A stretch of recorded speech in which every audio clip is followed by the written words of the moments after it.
The valley is still. Not the stillness of an early morning before the world wakes up. Something heavier than that. The kind of stillness that arrives when something has already been decided, and the land knows it before the people do. A freight wagon moves along a muddy Montana road, 1886. On the flatbed, roped down with 3 separate lines, sits a cast iron stove, black, scarred, heavy enough to break the back of any man who underestimates it. The horses strain, the wagon groans, and beside it walks a woman alone. The town watches from the hitching rail. Nobody moves. She doesn't ask twice. She raps her bleeding knuckles. Keeps pulling. In 9 weeks, a storm will come that turns the entire valley to glass overnight. Every fire will die. Every door will freeze shut. Every woodpile will become a single solid block of ice. Every fire but one. The freight wagon came in on a Saturday, which meant there were already a dozen people scattered along the main street of Coldwater Bend, with varying degrees of legitimate purpose. The dry goods store ran longer hours on Saturdays. The feedlot took deliveries. Men who had spent 5 days alone on their claims found reasons to ride in and tie up at Nicole Anderson's hitching rail and stand around pretending they had business, when really they wanted to hear another human voice. The valley was wide, and the claims were spread far apart, and that particular loneliness was the kind that crept up on a person without announcing itself. Until one morning you realized you'd been talking to your horse for 3 days straight, and couldn't remember the last conversation that had involved 2 people talking back. So when the freight wagon rolled in from the Eastern Road that last Saturday of September 1886, the audience was already assembled. Some had real errands. Most were simply present, in the way people are present when nothing urgent is pulling them elsewhere. The freighters started unloading in the usual order. Flour sacks stacked 2 at a time against the depot wall. A crate of lamp oil packed in sawdust. Coiled wire, salt barrels. The unremarkable monthly inventory of a settlement that needed the same things in September that it needed in March. Then they stopped. The 2 men on the wagon bed looked at each other over the object resting behind them.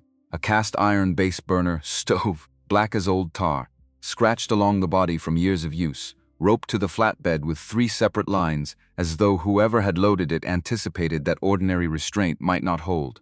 It weighed 260 pounds. The freight manifest said so in pencil, the number underlined twice. Standing beside the wagon was a white woman in her mid-30s, with the kind of lean, capable build that came from work rather than deprivation.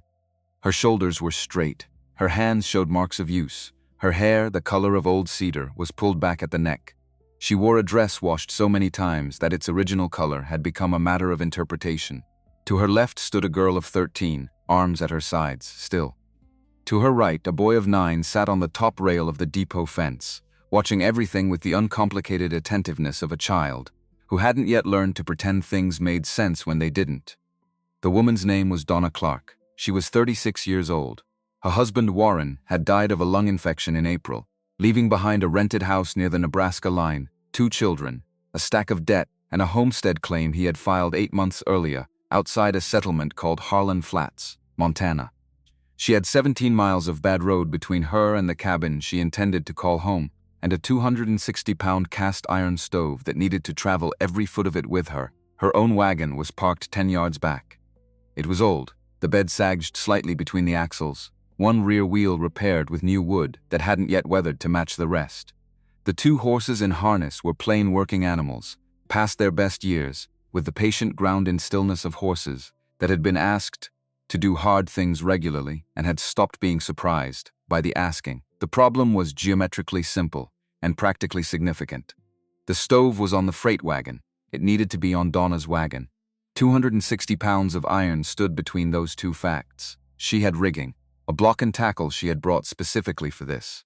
The pulley block worn at the hook from previous use, the rope good hemp, oiled within the last season, 2 cottonwood skids smooth on their undersides, a length of chain that had been Warren's, still coiled in his way, the loops even and flat, a habit a man develops over years and leaves behind in the objects he touches. She did not ask anyone for help. She positioned herself beside the freight wagon and began working out the geometry. The men at the hitching rail watched. Edward Harris was among them. He was 56, broad through the chest, with the face of a man who had been working the same piece of Montana ground for 12 years. He was respected in Coldwater Bend, the way men get respected in small settlements when they have been there long enough to have survived things that claimed other people. through duration rather than any particular act of wisdom or generosity. He knew the roads, the drainage patterns, the way temperature could drop 40 degrees in 6 hours when a front came through from the northwest. He had opinions about most things and stated them without waiting to be asked. He looked at the stove. He looked at Donna. He made his assessment in the time it took him to exhale. A broke widow with a played-out wagon, hauling a piece of iron that weighed more than 2 grown men to a homestead she had never worked, on a claim her dead husband had filed without finishing the cabin. The stove alone could have bought 3 months of provisions. The decision to haul it instead was the kind of thinking that got people into trouble on the frontier. Sentiment in practical clothing. That thing'll burn through a woodpile before Christmas. His voice was not raised. He was not being cruel. He was simply stating what seemed obvious, the way he would state that the creek ford ran soft in September, or that the northwest ridge drained badly after rain. A few men at the rail made sounds of agreement. Ambiguous, non-committal, the murmur of people who didn't want to take a position, but didn't want to miss the moment.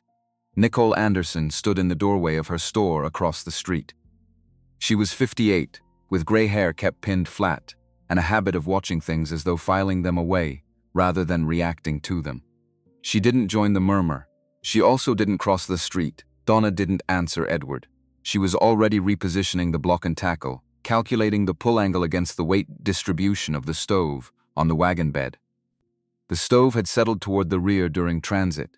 The forward rope had loosened, and she needed to account for that in how she ran the chain. Cynthia stood with her arms at her sides, watching the men at the hitching rail with the face of a girl who had learned that you got more from watching than from speaking, and had learned it earlier than she should have had to.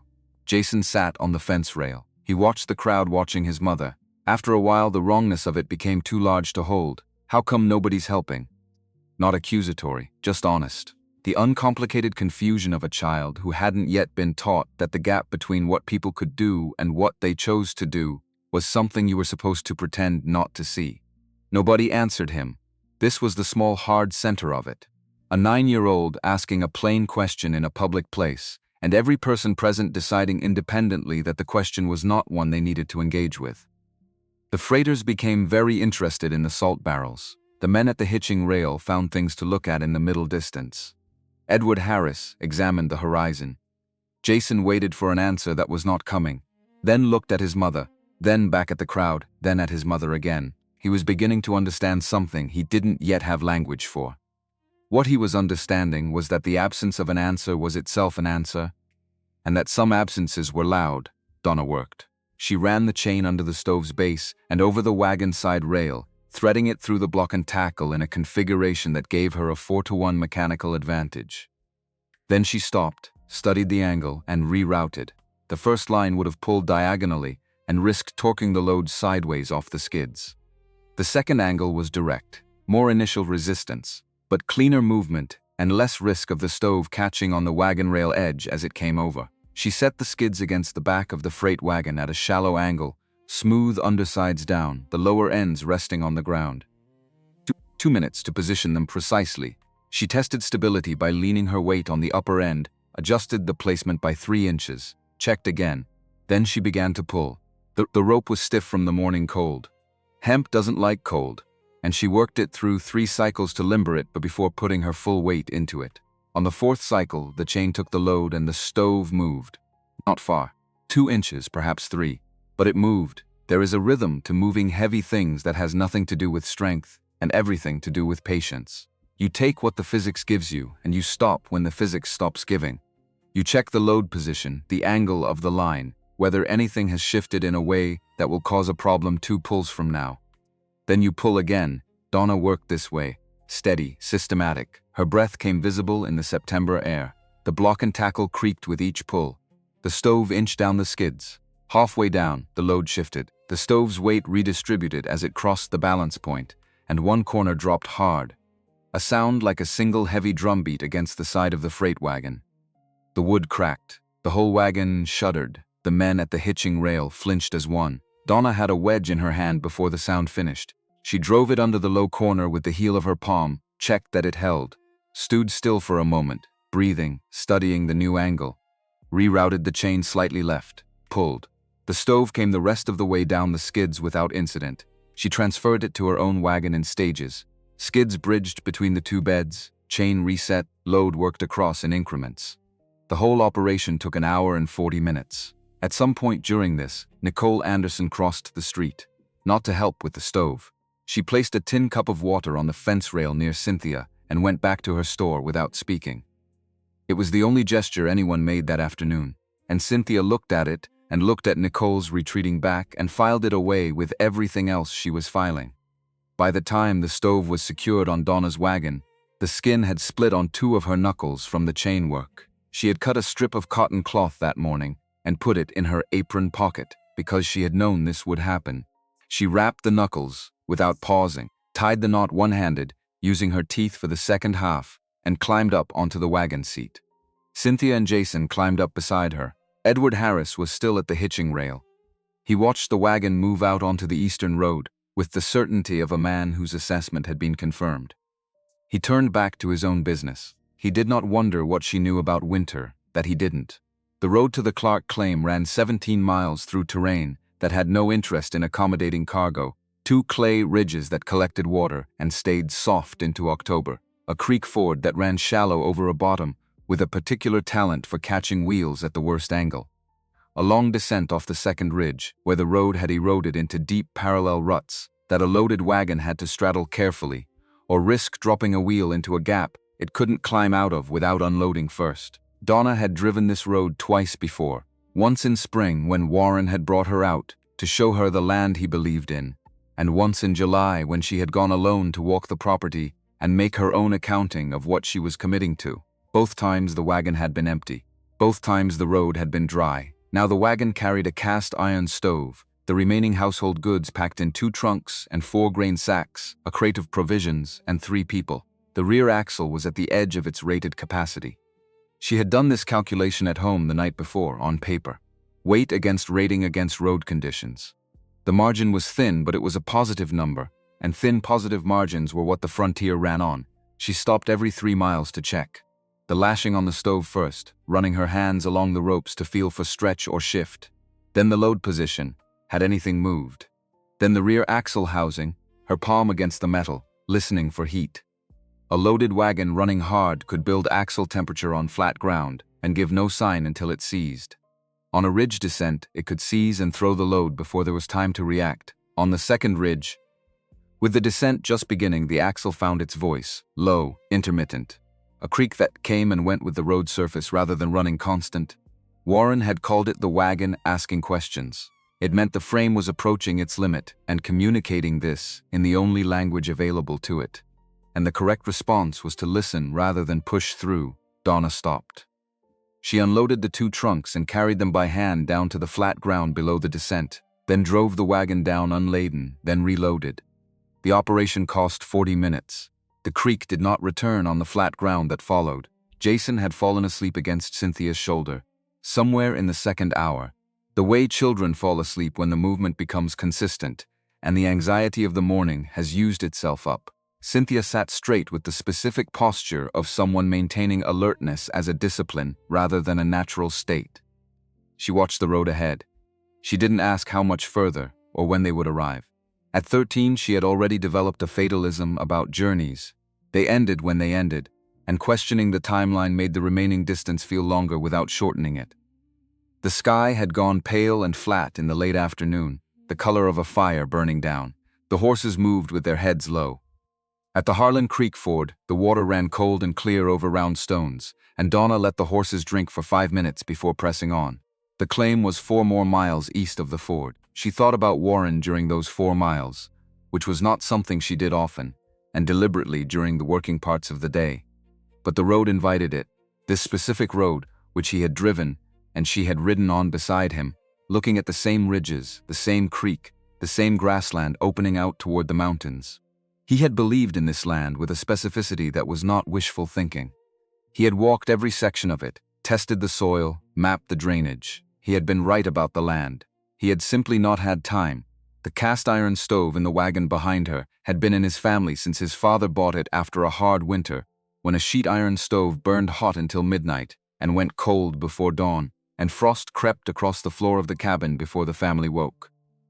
Warren's father had a saying that Warren had repeated often enough that Donna heard it in his voice without trying. A stove that can't hold heat overnight isn't a stove. It's a promise with a door on it. She had kept the stove for the same reason she had kept the claim, because some things were worth what they cost, and because the children would need both of them to still be there in 20 years. The claim appeared at the edge of the light, the cabin a dark shape against the dimming sky, the tree line of the creek visible beyond it. The cabin was standing when they arrived. That was, in honest terms, nearly all that could be said. Warren had been working on it. The evidence of intention were everywhere. A pile of chinking material stacked against the north wall that had never been applied. New-cut boards along the east side meant for the floor extension he'd planned for spring. A second-hand door frame leaning against the XTX he'd bought to replace the original and hadn't gotten to. The door that was actually installed didn't close flush. The frame had racked when the north wall settled. The sis had sunk on the west end, pulling the whole frame out of plumb, and the door hung on a diagonal that left a gap along the top edge wide enough to put 2 fingers through. Not just a draft gap, a channel for cold air to travel directly into the room at face height. The north wall chinking was worse than she had assessed in July. The grass and clay mixture packed between the logs had dried and contracted over the summer, pulling away from the log surfaces and leaving cracks that admitted daylight. She could see the gray sky through 2 separate gaps if she stood at the right angle inside the room. The floor was bare plank with no hearth base and no stonework. She had expected this. Warren had described the interior honestly in that regard. What she hadn't fully accounted for was the spatial reality of the northeast corner where the stove needed to go. The log wall there had a slight wood bow that would affect the clearance measurements and a soft section of plank near the corner that would need to be bridged before she placed 260 pounds of iron on it. She stood in the middle of the room with the lantern and turned slowly and took inventory. Cynthia stood in the doorway. Jason had woken when the wagon stopped and was sitting on the porch step eating cornbread from his coat pocket, watching the darkness beyond the tree line with the relaxed attention of a child who hadn't yet decided whether the dark out there was something to worry about. Donna went back outside and looked at the stove on the wagon.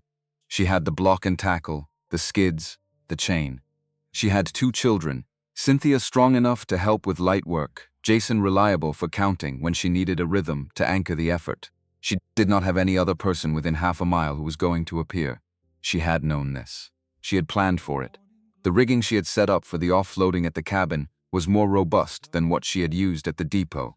Heavier pulley block, longer rope, cleats she had pre-attached to the wagon bed that morning to give the chain better purchase at the critical angle.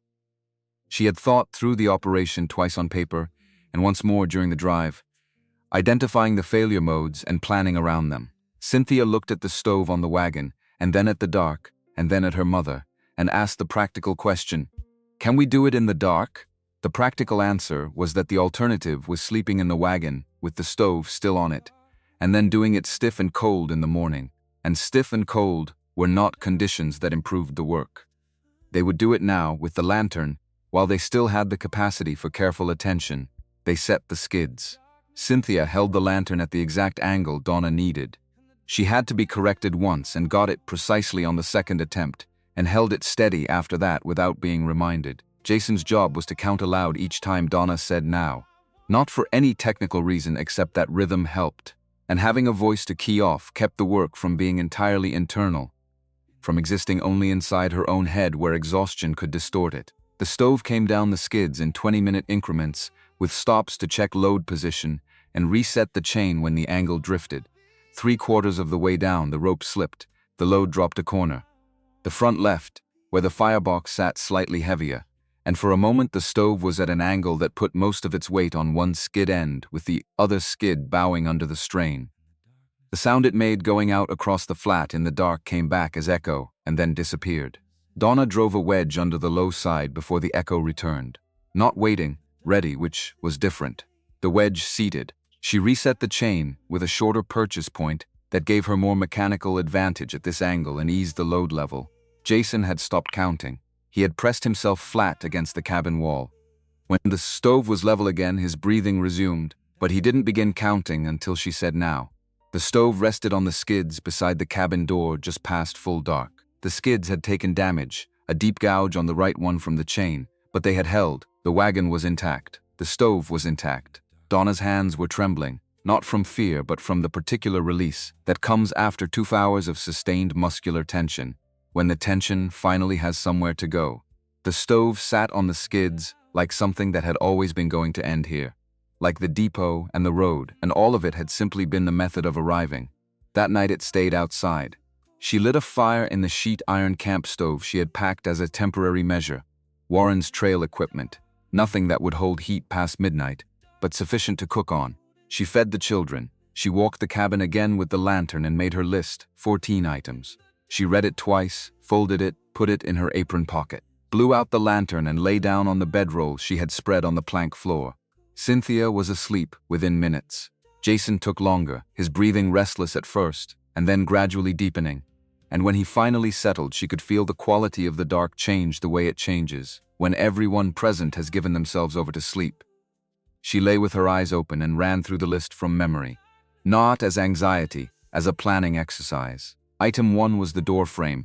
She could have that corrected in a day. Item 2 was the north wall chinking. 2 days minimum, requiring clay rendered from creek materials. Items 3 through 7 were the hearth work. Item 8 was moving the stove inside. She let herself arrive at item 8 and think about the weight and the doorway clearance and the soft section of floor she would need to bridge.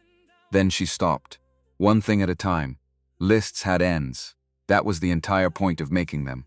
George White rode out on the 3rd day, arriving without announcement or invitation. He was 49, the settlement's stove repairman, bussing through the face and hands with the particular texture that comes from working constantly around heat and iron. He did not talk much, but when he did, the words were specific. The words of a man who understood the things he described rather than having learned to describe them. He had been fixing stoves in the Cold Water Bend area for 11 years, and he had a professional's particular discomfort with incomplete problems. A cast iron base burner with a cracked firebox brick and a loose flue collar sitting at a homestead claim had been occupying the edge of his attention since the freight yard, and occupations of that kind did not resolve themselves by being ignored. He found Donna at the creek, 40 yards from the cabin, loading flat stones into a grain sack. She was selecting carefully, turning each stone to check the fracture lines, tapping with a smaller stone to test the ring, setting aside anything with visible seams that might split under repeated heat cycling. She had already made 3 trips to the cabin with loaded sacks by the time he tied his horse. He went to the stove on its skids beside the cabin door and examined it without preamble. He checked the flue collar by rocking it in its seat. It moved more than it should, more than any installation standard permitted. He found the cracked firebox brick by running his thumb along the interior bottom of the firebox, pressing to find the fault line. The crack ran diagonally across the lower right brick, not through yet, but deep enough that the first serious fire would propagate it. Donna came back with a loaded sack and set it beside the cabin door, collars loose, 3/8 of movement when it should have none.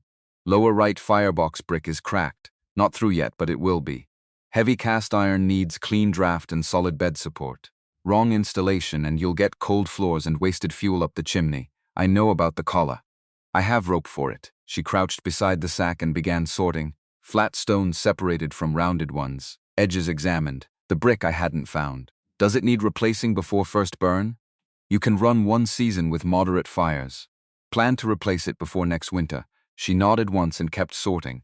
He stood there a moment. At the freight yard, she had been a widow with a logistics problem. Here she was something that his 11 years of professional assessment did not have a clean category for. He was not used to finding himself recategorizing a situation. You have a plan for the hearth? She pulled the folded list from her apron pocket without standing and handed it to him. He read it. 14 items in a precise functional hand, each entry brief with a rough time estimate beside it. Items 3 through 7 were the hearth work, base dimensions, backing wall dimensions, stone selection criteria, clay slip mixture ratio, cure time before stove placement. The estimates were conservative, which meant they were likely accurate. There was a note beside item 5, dry fit all stone before sealing. That was correct in a way that most people who had never built a thermal mass wall would not have known to write. He handed it back. The collar height in your plan is off. You've calculated for a box stove. A base burner needs 3 inches more or the draft angle works against the heat exchange. She unfolded the list, corrected the figure in pencil, refolded it. Anything else? The stone you're pulling from the creek. Tap each one and listen before you use it. Water pockets in creek stone ring hollow. A pocket near a hot firebox will fracture the stone in the first winter. She looked up at him briefly. I'll check them again. He walked to the cabin doorway and sat in it and watched her work for the next hour without offering to help, because helping was not what he did. He identified problems before they became problems, and occasionally he fixed them after they had. He watched her carry stones, test them with the tap-and-listen method he had described, reject 3 that rang hollow, and go back to the creek for replacements. On the last trip she returned with a flat piece of shale that was 2 inches short for the backing wall she was planning, and set it aside without being told. When he left, he paused at the cabin door. You've got the collar positioned too far west for your backing wall plan. Move it 6 inches east, or you'll get a dead zone behind the stove where warm air pools instead of circulating. She was already on her knees with the chalk line she had been using to mark the floor, adjusting the collar position mark. She didn't look up. I'll move it. He rode back toward Coldwater Bend. He thought about his own stove at home for the entire ride. A sheet iron box model he had always considered adequate for the purpose, requiring no particular attention beyond the reload schedule he had maintained for years. He thought about the heat that schedule sent up the chimney every time the firebox door opened. He thought about what a thermal backing wall actually did. Not the theory of it, which he knew, but the practical effect of a mass that held warmth and returned it slowly rather than radiating and cooling. He had been fixing stoves for 11 years. He had never built a backing wall in his own cabin. The thought occupied him for the rest of the ride, and into the evening, and he did not resolve it before he went to sleep. The work at the Clark claim took the shape of the days that followed. Donna was up before first light each morning, the camp stove giving her enough heat to make the children's breakfast before the cold that had settled overnight required active management. September mornings in Montana wanted to remind you they were temporary, but they made the reminder emphatically. The door was corrected on the second day. She pulled it from its hinges, planed the hinge side edge by 3/4 of an inch, shimmed the sill at its settled end with a flat stone wedge set in clay, rehung it. The door closed flush. This was not a small thing. A door that closed flush was the mechanical difference between a cabin that held heat and a cabin that tried to. The north wall chinking took 4 days, instead of the 2 she had estimated. The clay grass ash mixture she rendered from creek materials worked as intended, but needed longer curing time than her estimate had allowed for. She tested the first section with her thumbnail at 24 hours, and it came away with residue, which meant another full day before she could continue to the next section. She worked in 3-foot horizontal bands, packing carefully into each gap to ensure full contact with the log faces on both sides, rather than spreading a thin layer across the surface. The creek was half a mile away. She made the stone hauling trip twice daily, carrying as much as she could manage each time. By the end of the 3rd day, she had enough hearthstone material staged at the cabin to begin the base. She dry-fitted the entire layout on the floor before mixing any clay, placing each stone, checking the level with the straight edge she had brought, adjusting until the base was flat within a 1/4 inch across its full width. Then she numbered each stone in chalk, drew a diagram in her notebook, and mixed the clay.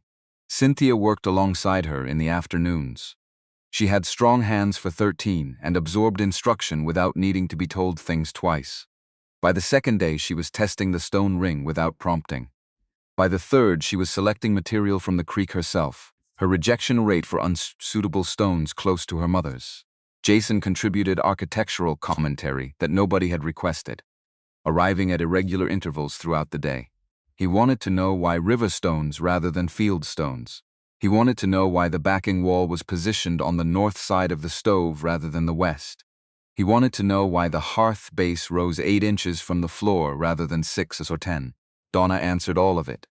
River stones had fewer internal fracture lines because the river had already done the work of breaking the weak ones. Anything that had survived the creek had proved itself against the forces that broke stone. The backing wall position was about wind angle on the north face and how that affected convection in a room with a single heat source.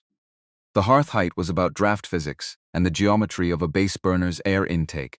She didn't simplify for him. He was 9 and he would either hold what was useful and release the rest, or he would ask again when he was older. And the answers would mean more. He held most of it. She could tell from the questions that came the following day, which built on the previous day's answers, rather than starting again from the beginning. On the sixth evening, she stood back and looked at the hearth base, and the backing wall, and the cracked wall door, and the repacked north wall chinking. It was not beautiful work, it was specific work. Every decision made for a reason that would not be apparent until January, and January was the only audience that mattered. Moving the stove inside took 2 full days. This surprised no one who understood what moving 260 pounds of iron through a small doorway into a precise position on a prepared floor actually required. The doorway, with the door removed from its hinges, offered clearance of approximately 4 inches beyond the stove's widest dimension. 4 inches was enough if every element went exactly right and nothing shifted. Donna spread burlap feed sacks on the floor inside the doorway, overlapping them to give the skids continuous surface. She placed round river stones at intervals along the planned track as rolling points, smooth stones of similar diameter that would allow the skids to pivot and adjust direction incrementally as the stove came through the opening. Outside, she rigged the block and tackle to a crossbeam she had secured between the 2 porch posts, giving her an overhead anchor rather than a horizontal one. The angle of pull was the critical variable. Pulling from above and slightly forward, rather than straight horizontal, used the stove's weight as part of the movement, rather than entirely against it. It kept the leading edges of the skids pressed against the floor rather than lifting, which was the failure mode that ended these operations in disaster. She had thought this through the previous evening and diagrammed it in her notebook. She worked it in inches, brought the stove to the threshold, got it level, repositioned the rolling stones, pulled. The stove came through the doorway at the angle she had calculated, tilting slightly at the threshold to clear the doorstop, settling back level once the skids were fully inside. Cynthia was inside managing the rolling stones, placing the next one forward before the stove reached it, collecting the ones it had passed and moving them up. The coordination was specific. Too early and the stone was at the wrong angle under the skid. Too late and the skid dragged, multiplying the friction against the overhead anchor. By the end of the first day, she had the rhythm, without needing to be guided through it. The second day was positioning, walking the stove to the northeast corner in small increments, adjusting the angle to get it parallel with the backing wall, checking all clearances. The soft section of floor she had bridged with 2 heavy planks before the stove arrived, and the planks held without sound. She set the stove in its final position in the middle of the second afternoon. Then she spent an hour on the flue connection. She reset the collar with the rope George White had supplied, packing it in tight concentric coils that would compress and seal when the collar was seated into its wall fitting. She checked clearances on all sides of the collar at the wall pass-through. She seated the elbow connecting the stovepipe to the collar and verified the damper mechanism, stiff from cold, but moving through its full range, which was what mattered. She stood back and looked at it. The stove looked different inside. At the freight yard and on the wagon it had been cargo, something in transit between situations. Here it looked installed, purposeful. The black iron against the stone backing wall, the flue pipe rising to the collar, the firebox door at the exact height she had wanted. Jason came in from the yard and walked directly to the stove and placed his palm flat against the iron body. At room temperature, the cast iron was cold in the way that dense metal is cold. Not the mild coolness of wood or clay, but a deep-held cold that came from within the material, from its mass and density. The kind of cold that made it seem impossible this thing could ever be warm. He pressed his hand against it and looked at his mother with an expression that was half question and half something that didn't quite have a name for him yet, but was in the neighborhood of trust. Will it stay warm all night? The whole night? Donna looked at him. At the stove. At the backing wall and the sealed collar and the corrected hearthstone base and the door on its trued frame. If we do our part. The first night she ran it through fully. She woke at 3 in the morning, not from sound, from an absence, some quality of the air that her sleeping mind registered as a change before she was conscious enough to identify it. She lay still and took inventory without moving. The stove was running. She could hear the low working sound of it and feel the ambient warmth in the main body of the room. The children were breathing regularly. She took the lantern. The children's end of the cabin was cooler. Not dramatically. Not enough to have woken them. But the differential was real and it was coming from below. She knelt at the hearthstone edge and held the back of her wrist near the joint where stone met plank. The cold came in a thin, steady current along the floor. She followed it with her hand, moving east along the base, until she found the source. A section of the clay slip joint on the eastern edge of the hearth, where the bonding had pulled slightly away from the plank surface during the first heat cycle. The gap was too narrow to see in daylight. Your wrist found it at temperature differential without difficulty. She checked the flue collar next, holding the lantern close to the wall pass-through and watching the flame. It bent once. A small sustained lean toward the collar's back seam. A minor separation in the rope packing at the rear of the collar seat, probably from the thermal expansion of the first serious burn, pulling the material fractionally away from the cast iron. She sat on the floor with her back against the stove, warm through her nightclothes, a deep stable warmth, and wrote both findings in her notebook. Exact location of the floor joint failure, approximate position of the collar separation, what each required to fix, how long each would take. This was what she had run the test to find. The system showing her its weaknesses in October, in controlled conditions, when she could correct them. January didn't offer tests. January delivered verdicts. She added fuel, readjusted the damper, and went back to sleep. The corrections took 3 days. Clay slip mixed slightly thicker than the original batch, packed carefully into the hearthstone floor joint, and weighted with a flat stone while it cured.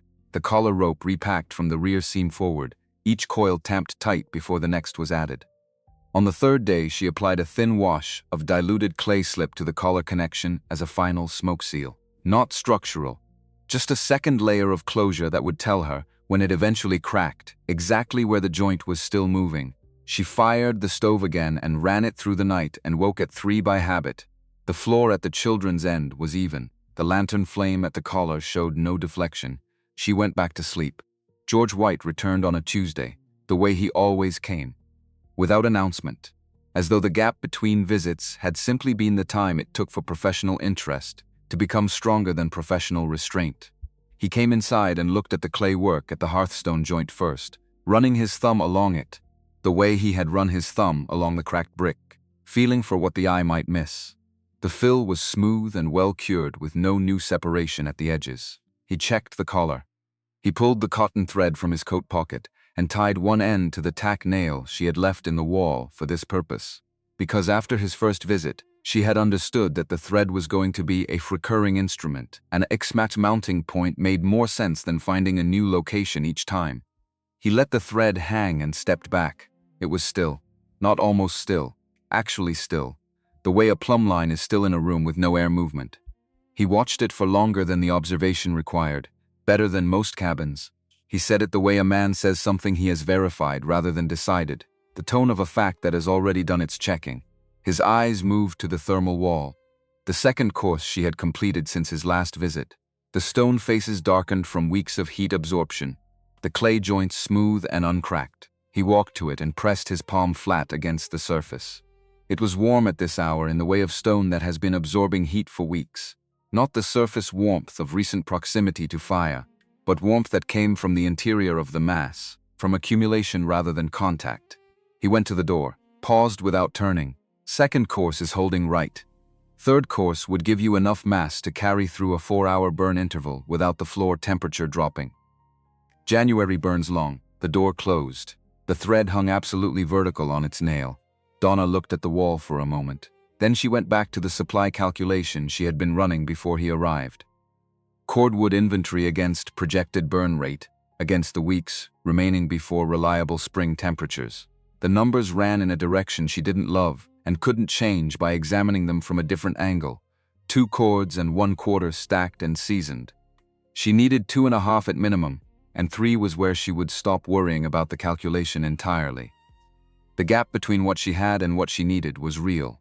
She had cut everything available on the claim, bought a 1/2 cord of split ash from the farm 2 miles east, accepted what had appeared beside the lean-to from a neighbor she hadn't yet met.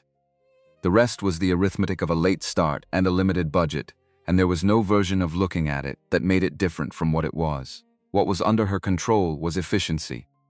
She worked through the burn schedule and found 3 places to reduce consumption without sacrificing the floor temperature the children needed. A longer coal bed interval in the late afternoon before the evening loading, a more restricted, damper setting during the overnight banking, a change in the fuel sequence that front-loaded the dense ash splits for the overnight and saved the faster-burning cottonwood for the morning rebuild, when she wanted the fire to catch quickly rather than sustain slowly. Each adjustment was small. Across a full winter, the accumulation was not small. She revised the schedule and pinned it above the stove, where she could read it without turning away from the fire. Sharon Riley had been watching the chimney from her doorway for 6 weeks without crossing the road. She was 63 years old and had worked the claim half a mile east of the Clark property for 14 years. She watched everything on the flat. It was a habit built out by solitude, the landscape becoming an extended household that communicated conditions and patterns to anyone willing to pay attention. A shift in the elk movement along the North Ridge could mean a front building. A particular behavior in the creek ice through November predicted how hard the ford would freeze by January, and a chimney smoke told you things about a cabin that the cabin itself would not volunteer. How the draft was running, whether the stove was being managed or merely fed.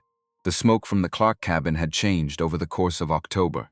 In the first week it had been thin and variable, the signature of a stove finding its configuration. By the second week it had steadied.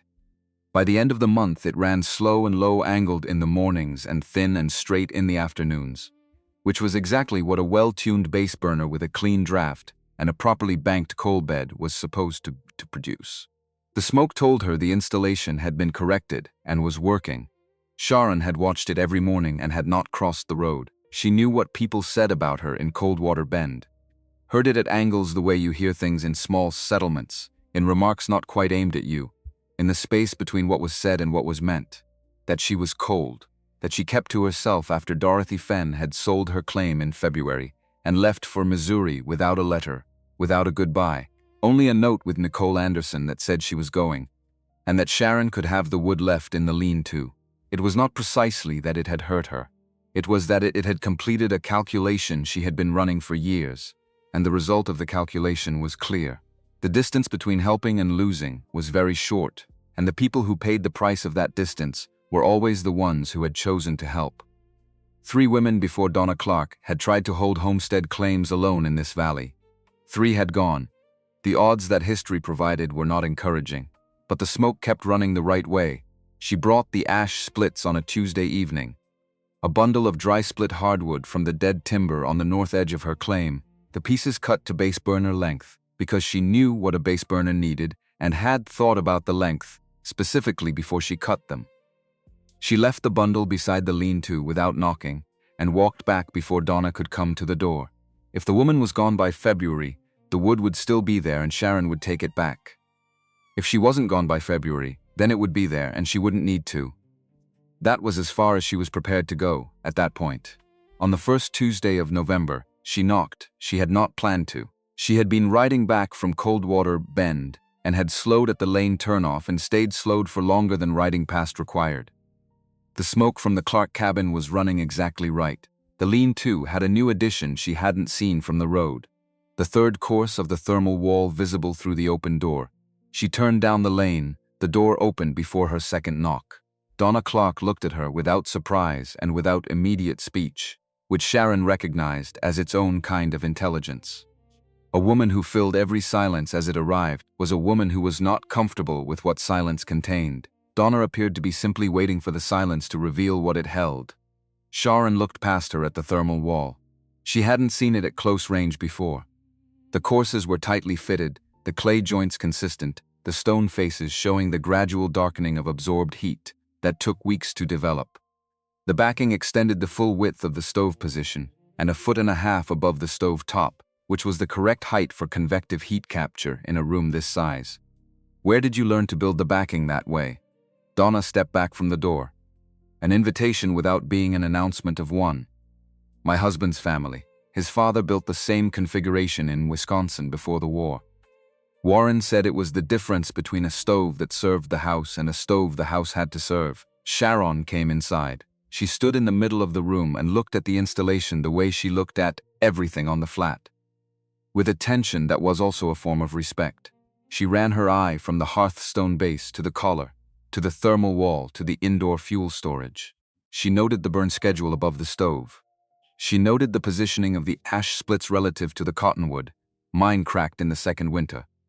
I put it straight against the log wall, never rebuilt it, river stone instead of creek gravel, and let it dry completely before applying the clay. Creek gravel holds internal moisture. The first heat cycle fractures it. Sharon was quiet. She looked at the hearthstone floor joint repair, smooth, well-cured, the kind of correction that required finding the problem first, at inconvenient hours, in the dark. She looked at the thread on its nail, hanging vertical. Dorothy Fenn left in February. She said it without inflection, as a fact of the landscape. The creek runs south. The ridge drains east. The last woman Sharon helped left in February. I know. Donna was at the work table sorting ash splits by length, running each piece through her hands before setting it in the stack. She didn't stop working. She didn't turn around. I won't watch it happen again. Not a warning. A statement of personal policy. Donna set down the piece she was holding and turned. She looked at Sharon the way she looked at problems she was taking seriously. Then don't. I'm not leaving. Sharon held that. She had been told things before that hadn't held past February. Not through malice, but through the gap between October intentions and January realities. But there was something in the way Donna said it that was not reassurance and was not promise. It was description. The smoke from the chimney was also description. A system that was working, saying what it was. She left without saying she would come back. She didn't say she wouldn't either. 2 days later, Donna found a second bundle of ash splits beside the lean-to. These ones were cut shorter than the first. Firebox length, precise. Someone had measured.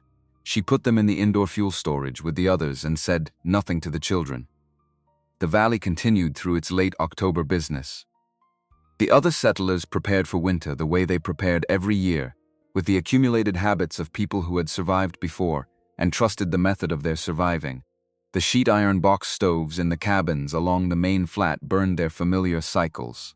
Hot for 2 hours after loading, comfortable for an hour after that, cooling steadily over the next 2 hours, cold or nearly cold before the next load was required. The people who ran them knew this rhythm as well as they knew their own heartbeats. They got up at night and loaded fuel and went back to sleep with the fire going and the room beginning its recovery.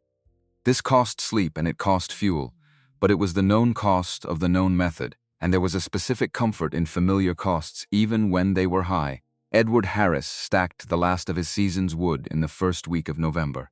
The pile ran 20 feet along his south wall, nearly 5 feet high, the pieces stacked with a care that approached artistry, bark sides out, end grain in, exactly the way his father had taught him. He stood back and looked at it with a satisfaction that was also relief. The pile was visible, countable, solid. Evidence you could put your hand on in the dark. He had built it this way every year since Robert died in January 1878. He had been 29 that winter, newly established in the valley, running a sheet iron stove that needed reloading every 2 hours. On the 8th night of the fever, he overslept a reload by 90 minutes. The room had dropped hard. His youngest son had been sick for 4 days already. He had buried Robert on February 3rd in ground so frozen it took 6 hours. Since then he had burned wood from sundown to sunup every winter without exception. Volume and vigilance. His family had stayed alive. He was not wrong about survival. He was incomplete about it. There was a difference between those two things that he had not yet been required to understand. He rode past the Clark claim twice that week and noticed the indoor fuel storage through the open lean-to door. A day's worth of split ash stacked inside the cabin proper, accessible without opening an exterior door. He had told 2 men at Nicole's counter about it. The impracticality of hauling wood inside when you had a perfectly good woodpile outside. The eccentricity of making extra work for yourself, in the name of a convenience you didn't need. The response had been the usual ambiguous agreement. What he had not said because he had not yet needed to think it, was that wood inside a cabin was accessible at any temperature and in any condition, without breaking the door seal and losing the room's accumulated warmth. The wood outside his cabin was accessible in the conditions that had prevailed every winter he had survived. He had not had a winter yet that required the distinction. Cynthia was splitting kindling in the yard when he rode past on the second day. She tracked his passing from the corner of her eye without stopping work, the way she tracked most things now, noting without announcing. She filed the observation and went back to the kindling. She had been filing things since September. The way the settlement talked about preparation and the way her mother practiced it. The wood that appeared beside the lean-to from a neighbor who had not yet introduced herself. The thread on its nail, vertical on every morning she thought to check it. The burn schedule revised 3 times now, each revision extracting a small, additional efficiency from the same amount of fuel without sacrificing anything the children needed. Phone never stopped ringing. She could not have explained the difference she was observing to anyone at Nicole Anderson's counter in a way that would have sounded like more than a daughter defending a mother. But she was building the explanation in her hands and her habits. In the way she tested each piece of split ash for length before adding it to the indoor bay, in the way she had started checking the door seal each morning the way her mother checked it, running her palm along the frame edge. November moved through its paces, and the late-month stillness arrived the way serious things often arrive, not announced, not dramatic, just present in a way it hadn't been the day before. Donna noticed the chimney smoke first. 3 of the 6 visible plumes on the flat were lying horizontal, rather than rising, pressing low against the grass before dissipating, the signature of downward pressure from a front settling in from above. The temperature hadn't dropped yet. The front was overhead, establishing itself. The horses had been standing with their hindquarters turned north since before she had come out to feed them at first light. 2 data points was a pattern. She looked east at the Henderson Ridge and found the cattle packed into the sheltered draw rather than grazing the ridge grass.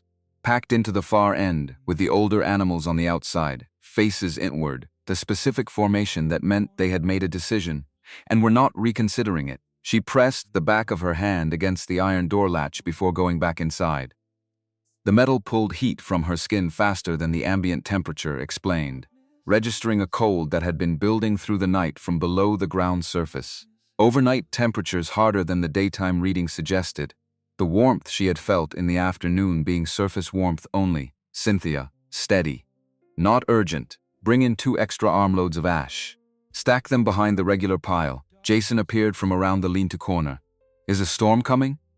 Donna looked at the smoke, lying flat on the ridge, and the cattle in their draw, and the horses holding their position with the patience of animals that have already incorporated what was coming into their understanding of the day.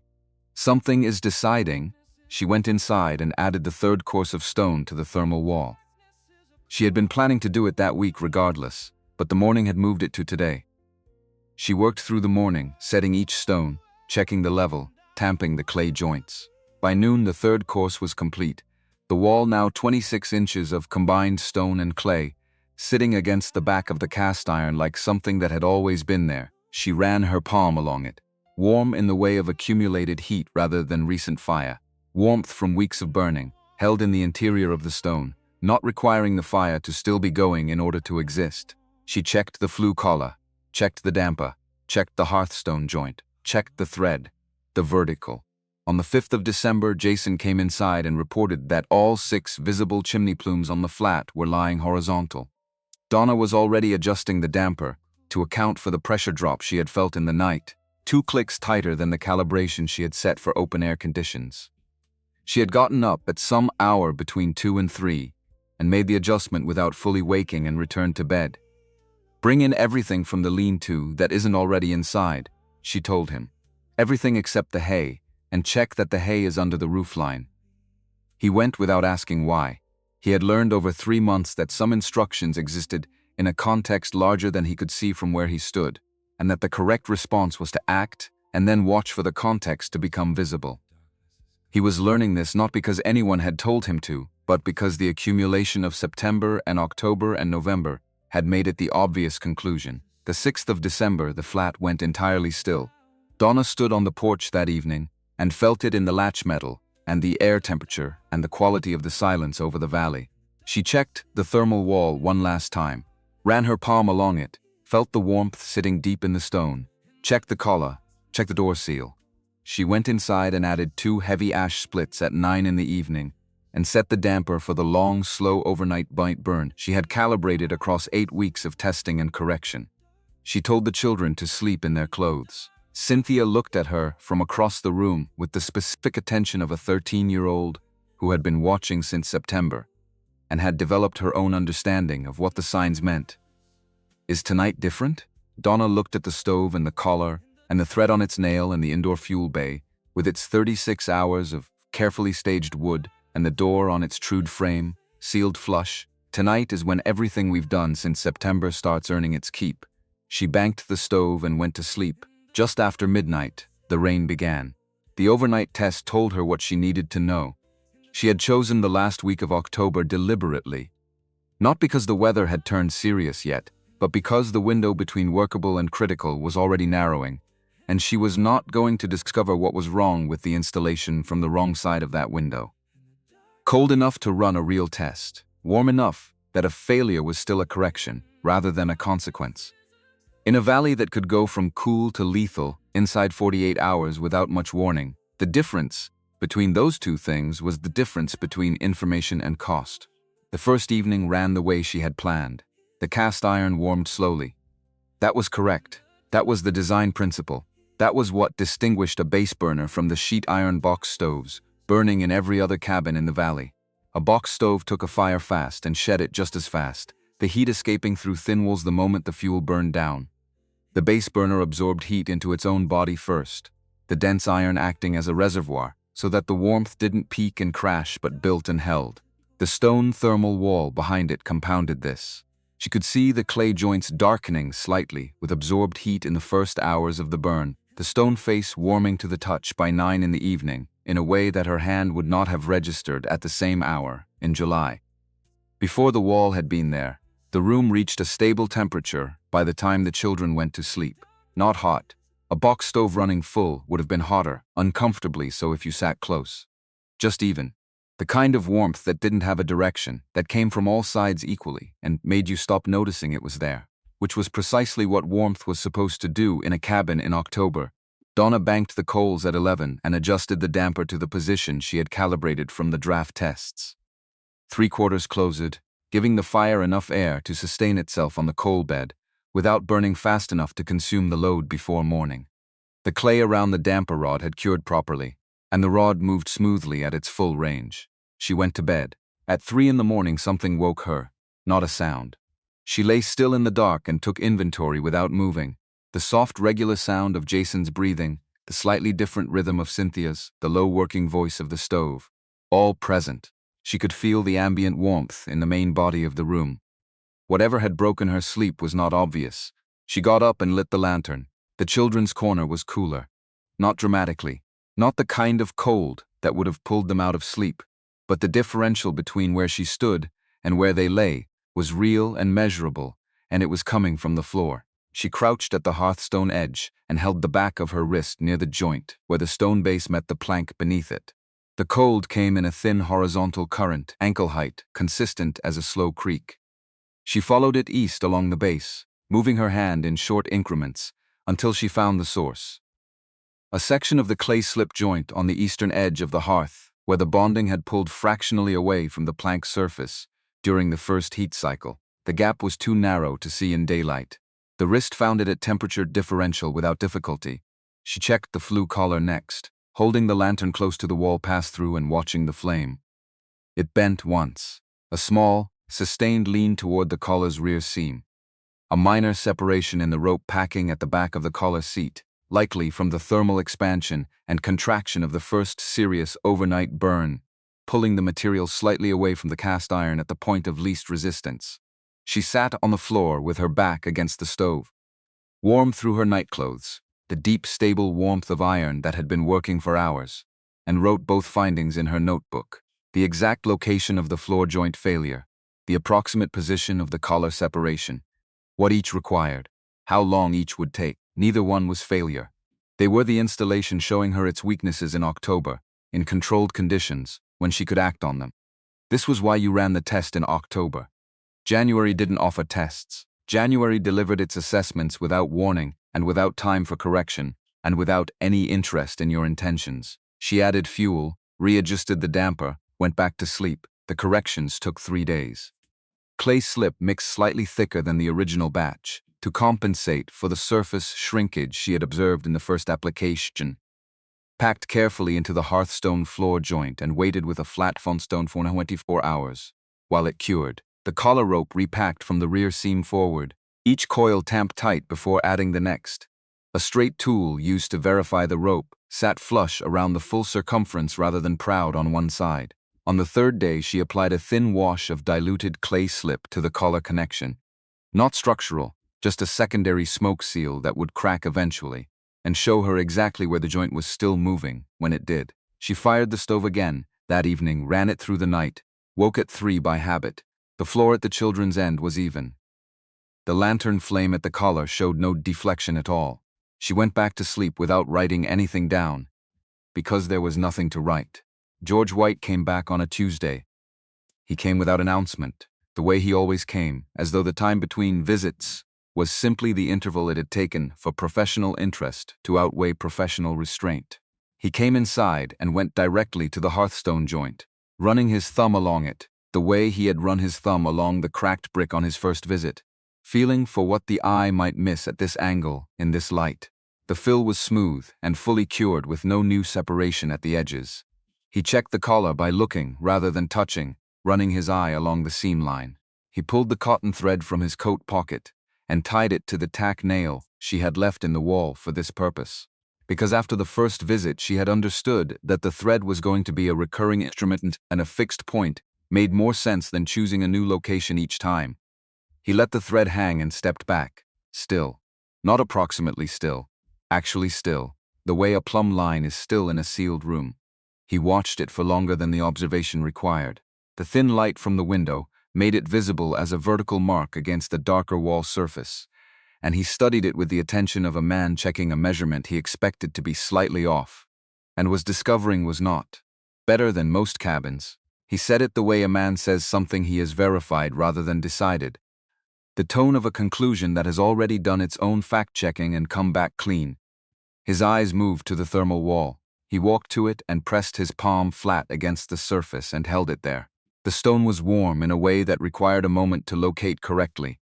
Not the surface warmth of recent proximity to fire, but warmth that came from the interior of the mass, from weeks of slow accumulation, from the stone having absorbed more heat than it had yet released. He stood with his hand against it longer than he'd intended. He went to the door, paused without turning around. Second course is holding right. Third course would give you enough mass to carry through a 4-hour burn interval without the floor temperature dropping.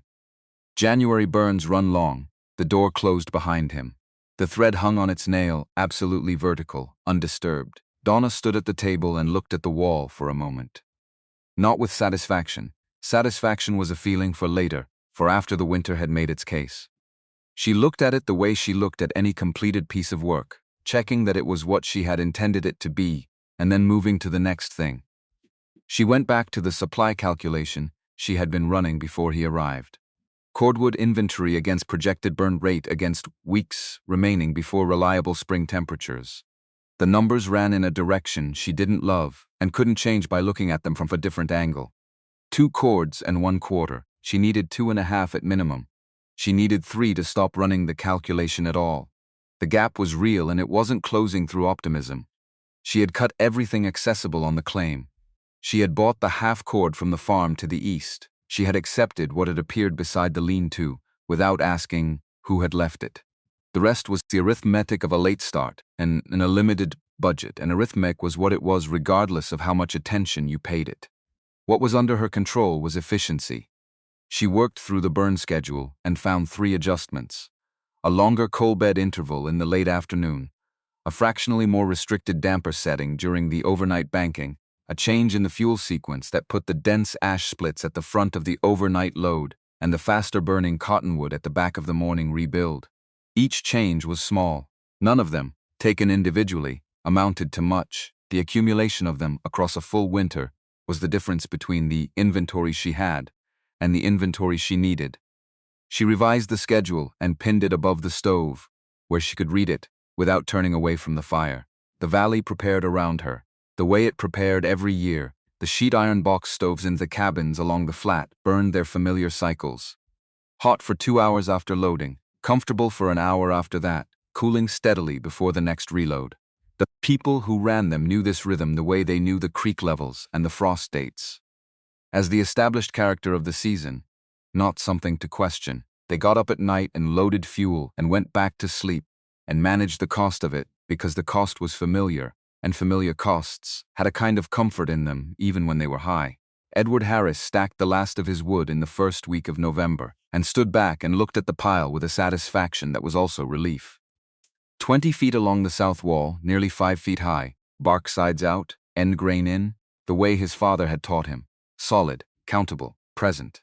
The visible evidence of preparation. He had built it this way every year since Robert died. He had burned hard every winter since, and kept his family alive, and the method had proved itself through 11 winters, and he had no reason to revise it. He was not wrong about this. He was incomplete in a way he had not yet been required to understand, because the winters he had survived had been winters the method was sufficient for.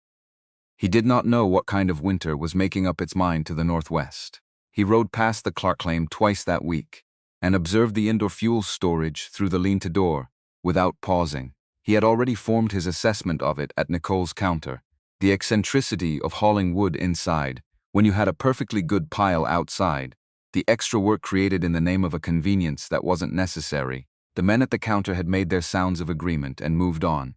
What he had not said, and had not needed to think, was that wood inside a cabin was dry and accessible at any temperature, and in any condition, without opening an exterior door and losing the room's accumulated warmth to the outside air. The wood along his south wall was accessible in the conditions he had always had.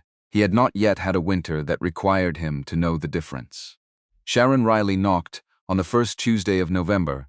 She had been riding back from Coldwater Bend and had slowed at the lane turnoff, and remained slowed for a length of time that did not correspond to simply passing by. The smoke from the Clark cabin was running at the steady, low angle of a well-managed coal bed on a calm afternoon. Through the open lean-to door, she could see that a third course of stone had been added to the thermal wall since her last observation of the property. She turned down the lane. The door opened before her second knock. Donna Clark looked at her without visible surprise and without immediately filling the silence with speech. Sharon recognized this as its own kind of intelligence. A woman who tolerated silence was a woman who was not afraid of what silence might contain. Sharon looked past her at the thermal wall. She had watched it from half a mile away for 6 weeks, and was seeing it at close range for the first time. The courses were tight. The clay joints were consistent. The stone faces showed the gradual darkening of absorbed heat that only developed over weeks of sustained burning. The backing ran the full width of the stove position and extended the correct height above the stove top for convective capture in a room this size. Where did you learn to build the backing that way? Donna stepped back from the door in the particular way that constitutes an invitation without announcing itself. My husband's family. His father built the same configuration in Wisconsin. Warren said it was the difference between a stove that served the house and a stove the house had to serve. Sharon came inside. She stood in the middle of the room and looked at the installation the way she had always looked at things on this flat, with attention that was also a form of respect for what the attention found. She ran her eye from the hearthstone base to the collar, to the thermal wall, to the indoor fuel staging. She noted the burn schedule pinned above the stove. She noted the ash splits positioned closest to the firebox, and the cottonwood staged behind them. Mine cracked in the second winter. I set it straight against the log wall, never rebuilt it, river stone instead of creek gravel, and let it dry completely before applying the clay. Creek gravel holds internal moisture, and the first heat cycle fractures it from the inside. Sharon was quiet. She looked at the hearthstone floor joint repair, smooth, well-cured, the kind of work that could only have been done by someone who had found the problem first, at an inconvenient hour, in poor light. She looked at the thread on its nail, hanging vertical. Dorothy Fenn left February. She said it without inflection. A geographical fact. The creek runs south, the ridge drains east. Dorothy Fenn left in February. I know. Donna was at the work table sorting ash splits by length, running each piece through her hands before placing it in the stack. She did not stop working. She did not turn around. I won't watch it happen again. Not a warning. A statement of what she had decided about herself. Donna set down the piece she was holding and turned. She looked at Sharon the way she looked at problems she was taking the full measure of. Then don't. I'm not leaving. Sharon held that. She had been told things before that had not held past February, not through dishonesty but through the gap between what people intended in October and what the Valley asked of them by January. But there was a quality to the way Donna said it that was neither reassurance nor promise. It was description, the kind of statement a working system makes about itself. She left without saying she would come back. She did not say she wouldn't either. 3 days later, Donna found a second bundle of ash splits beside the lean-to. Cut to firebox length. Precise. Someone had measured before they cut. She put them in the indoor fuel storage and said nothing to the children about where they had come from. Cynthia noticed the new wood, and noted the absence of explanation, and filed it, with everything else she had been filing since September. She was developing a running catalog of the things her mother did that other people found eccentric, and that turned out, on later examination, to be connected to everything else. The indoor fuel storage that Edward Harris had found excessive, the stone thermal wall that nobody else in the valley had built, the overnight tests run in October when failure was still correctable, the thread on the nail that nobody else would have thought to hang. She was 13, and she could not yet articulate what she was learning, but she was learning it in the way you learn things that will stay with you. In the body, in the hands, in the specific attention she now gave to the door, seal every morning before she went outside, running her palm along the frame edge, the way her mother ran her palm along it, checking without being asked. The late November stillness arrived without announcement. Donna noticed the chimney smoke first, on a morning when she stepped out to check the horses at first light, and found 3 of the 6 visible plumes on the flat lying horizontal rather than rising, pressing along the ridgeline before dissipating, the signature of a pressure front settling in from above that was suppressing the warm chimney air rather than allowing it to climb. The temperature had not yet dropped. The front was overhead, establishing its position, not yet showing its argument. The horses had been standing with their hindquarters turned north since before she had come out. She had registered this at feeding time and set it aside as a single observation. 2 observations made a pattern. She looked east at the Henderson Ridge and found the cattle packed into the sheltered draw at the far end of the property. Not scattered through it the way cattle spread when they are simply seeking shelter, but packed into the far end, with the older animals on the outside and the sty, the younger stock in the center, which the specific formation they took when they had made a decision about where they were staying and were not reconsidering. She pressed the back of her hand against the iron door latch before going back inside. The metal pulled heat from her skin faster than the ambient temperature of the morning. Explained. Registering a cold that had been building through the overnight hours from the ground up, from a temperature that had gone harder than the afternoon reading had suggested was coming. Cynthia, steady, from the doorway. Bring in 2 extra armloads of ash. Stack them behind the regular pile. Jason came around from the lean to where he had been checking the hay. Is a storm coming? Donna looked at the smoke lying flat on the ridge, at the cattle in their draw, at the horses holding their north-facing position, with the patience of animals that had already incorporated into their day whatever was on its way. Something is deciding. She went inside and finished the 3rd course of the thermal wall. She had been planning to do it that week regardless, but the morning had moved the priority to today. She worked through it steadily, setting each stone, checking the level, tamping the clay joints. By noon the course was complete. The wall was now 26 inches of combined stone and clay against the back of the cast iron, warm from weeks of accumulated firing rather than from today's work alone. She checked the flue collar, checked the damper mechanism through its full range, checked the hearthstone joint, checked the thread, the vortical. She revised the burn schedule one final time that afternoon, reaching a configuration she was satisfied would carry the fuel she had through to March under normal conditions. She filled every container in the cabin with water, the large iron pot, the 2 smaller pots, the wash basin, the buckets. She had spent one winter far enough north to know that water sources behaved unexpectedly in hard cold snaps, and that the assumption of available water was exactly the kind of assumption that December preferred to disprove. She checked the horses' hooves and treated the frogs with the lard mixture she had rendered in October. She brought their water buckets into the lean, 2 each evening, and positioned them against the cabin wall to gain the few degrees of stored warmth that the logs transmitted through the night. Small things. The kind of small things whose importance was indeterminate until the conditions revealed their category. Irrelevant or critical, with very little between. Jason had stopped asking whether a storm was coming. He had moved past the question and into something more useful, watching the same indicators his mother watched and forming his own assessments. He was wrong more often than he was right, but the process of forming the assessment was the thing, and the ratio was improving. He watched the chimney plumes on the flat every morning from the porch, and he watched the cattle positions, and he watched the horse's ears, which were the most sensitive instrument available at ground level, and the one that required the most patience to read correctly. On the 5th of December, he came inside and reported that all 6 visible plumes on the flat were lying horizontal. Donna was already at the stove adjusting the damper, 2 clicks tighter than the settings she had calibrated for open-air conditions, to account for the pressure drop she had felt during the night when she had gotten up without fully waking and made the adjustment by feel and gone back to sleep. Bring in everything from the lean-to that isn't already inside. Everything except the hay, and check that the hay is under the roofline. He went without asking why.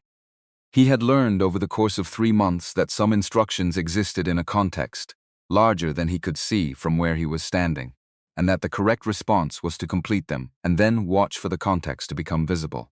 He was learning this not because anyone had explained it to him, but because the accumulation of fall had made it the obvious conclusion to draw. The 6th of December, the flat went quiet, in the way that precedes a decision rather than a pause. Donna stood on the porch that evening and felt it in the latch and the air and the particular quality of the silence. She ran her palm along the thermal wall one more time, the warmth sitting deep in the stone, in the interior of the mass rather than its surface. She checked the collar. She checked the door seal. She went inside and added 2 heavy ash splits at 9 in the evening and set the damper to the long overnight position and told the children to sleep in their clothes. Cynthia looked at her from across the room, with the care of a girl who the careful question since September and had built her own understanding of what the convergence of these particular signs meant.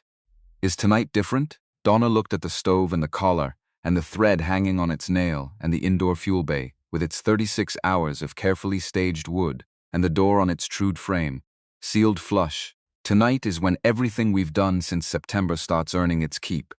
She banked the stove and went to sleep. Just after midnight, the rain began. It was fine and nearly invisible, the kind of precipitation that took a minute of standing in it to confirm you were getting wet. You could step outside, feel it on your face, come back in and say it was barely anything. A light mist, nothing to worry about.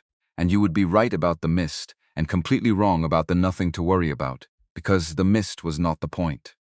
The point was the ground it was falling on, which had been sitting below 0 Fahrenheit for 8 hours without anyone's thermometer confirming it, and every drop that touched any surface in the valley was undergoing an immediate and irreversible transformation, not ice in the way people pictured ice.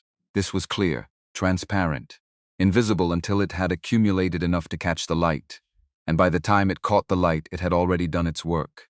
It built on itself through the deep hours of the night, layering over every surface it found, bonding to whatever lay beneath it the way cement bonds to dry stone.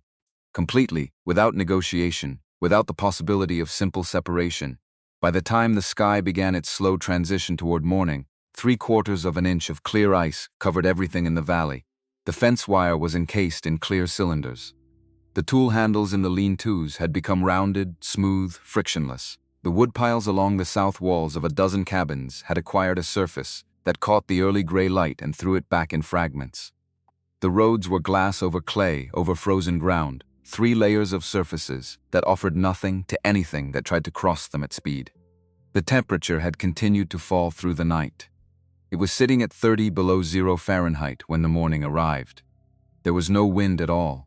This was the final specific quality of the configuration. A storm with no wind meant no warning, no sound at the eaves, no physical signal that required you to react. People inside their cabins heard the same silence they always heard. They turned over in their sleep and pulled their blankets up and did not know that the world outside had become something that bore almost no relationship to the world they had gone to sleep in. Donna had been awake since 2. She had heard the ice forming on the lean-to roof. A fine, steady accumulation of small sounds, each one the signature of a water drop making contact and hardening immediately, the aggregate of thousands of them building into a texture of sound rather than individual events. She had identified it from inside her sleep before she was fully conscious, the way certain sounds reach the sleeping mind when the sleeping mind has been trained to listen for them. She was at the stove before she was entirely awake. The coal bed was exactly where she had left it. The heavy ash splits from the 11 o'clock load had burned to deep coals, glowing orange under pale ash, the damper holding them at the slow sustained breath that preserved rather than consumed. She added 2 splits at 215, adjusted the damper 1 click open to accommodate the new fuel, and stood in the warmth coming off the stone wall while she listened to the roof above her. The sound was consistent, building, not stopping. She fed the stove again at 4 and again at 6, each load calibrated. Cottonwood first to rebuild the flame from the coal bed, 1 heavy ash split behind it to establish the new coal. The children slept in their clothes as she had told them. The room held its temperature in the steady, even way it had held it through every cold night since October, the stone wall working the way accumulated mass works. Not with urgency, not with any drama, simply continuously, returning warmth into the air, at a rate that matched the rate at which the walls and the floor were drawing it out. When the full morning came and the light through the window showed what the night had built, she stood at the glass for a moment and looked. Same ridge to the north, same creek line through the bare cottonwoods, same fence lines running east, but everything was coated. The fence wire was encased in clear cylinders, each post glazed to twice its normal diameter. The porch boards had acquired a surface that caught the morning light and returned it in scattered pieces. The path from the cabin to the lean-to was geometrically identical to the surrounding ground, except that it was fractionally smoother, and that smoothness meant that anything walking on it would have to make different decisions than it was used to making. She put on her heavy coat and gloves and opened the door carefully, testing the porch surface with her boot before committing her weight to it.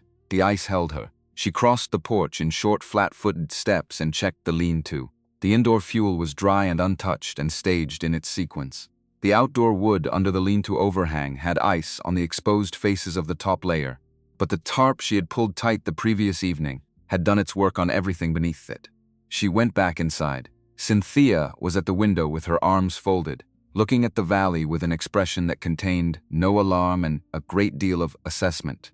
Came out from the sleeping area still pulling, sang bought on, hopped once to seat it, and went straight to the window beside his sister without pausing. He looked at the flat for several seconds, checking the chimney plumes the way he had been checking them every morning since November. There were no plumes. Not low-running plumes, not struggling plumes. No smoke at all from any of the neighboring claims. None of them are smoking, not alarmed. Reporting the way he had learned to report, Donna was already at the stove, adding the morning load. I know, she had seen it at first light. The absence of smoke from every other chimney on the flat was its own information. A household not smoking at 7 in the morning at 30 below was a household that had lost its fire and had not yet recovered it, or had not yet discovered it had lost it, or was in the process of discovering it and finding that recovery was not simple. She knew which cabin on the flat was the most immediately critical. Edward Harris's woodpile was against his south wall, fully exposed, and she had run the physics of it in her head before the morning was fully established. 3/4 of an inch of ice infiltrating every gap in a tightly stacked woodpile, over 9 hours of sustained below-zero temperature, had not coated the pile. It had sealed it. The individual pieces were no longer individual pieces. They had become a single rigid structure, bonded at every contact point, which meant the pile was no longer accessible by any method that didn't involve breaking the bond, which meant the axe. And the axe required a head that was seated and a handle that had no hidden faults. She thought about this as a fact, not with satisfaction and not with its opposite. Just as a fact, the way she thought about all facts.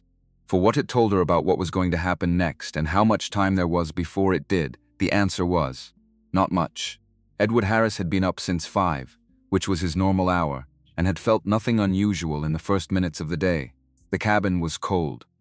The box stove had cycled down in the last hours of the night the way it always did, the reload interval having exceeded his sleep, and the room had dropped to the low end of manageable. He loaded the stove and it caught fast and the room began recovering. A normal December morning. Cold, requiring attention, but within the familiar range of things he had handled 100 times before, and would handle again.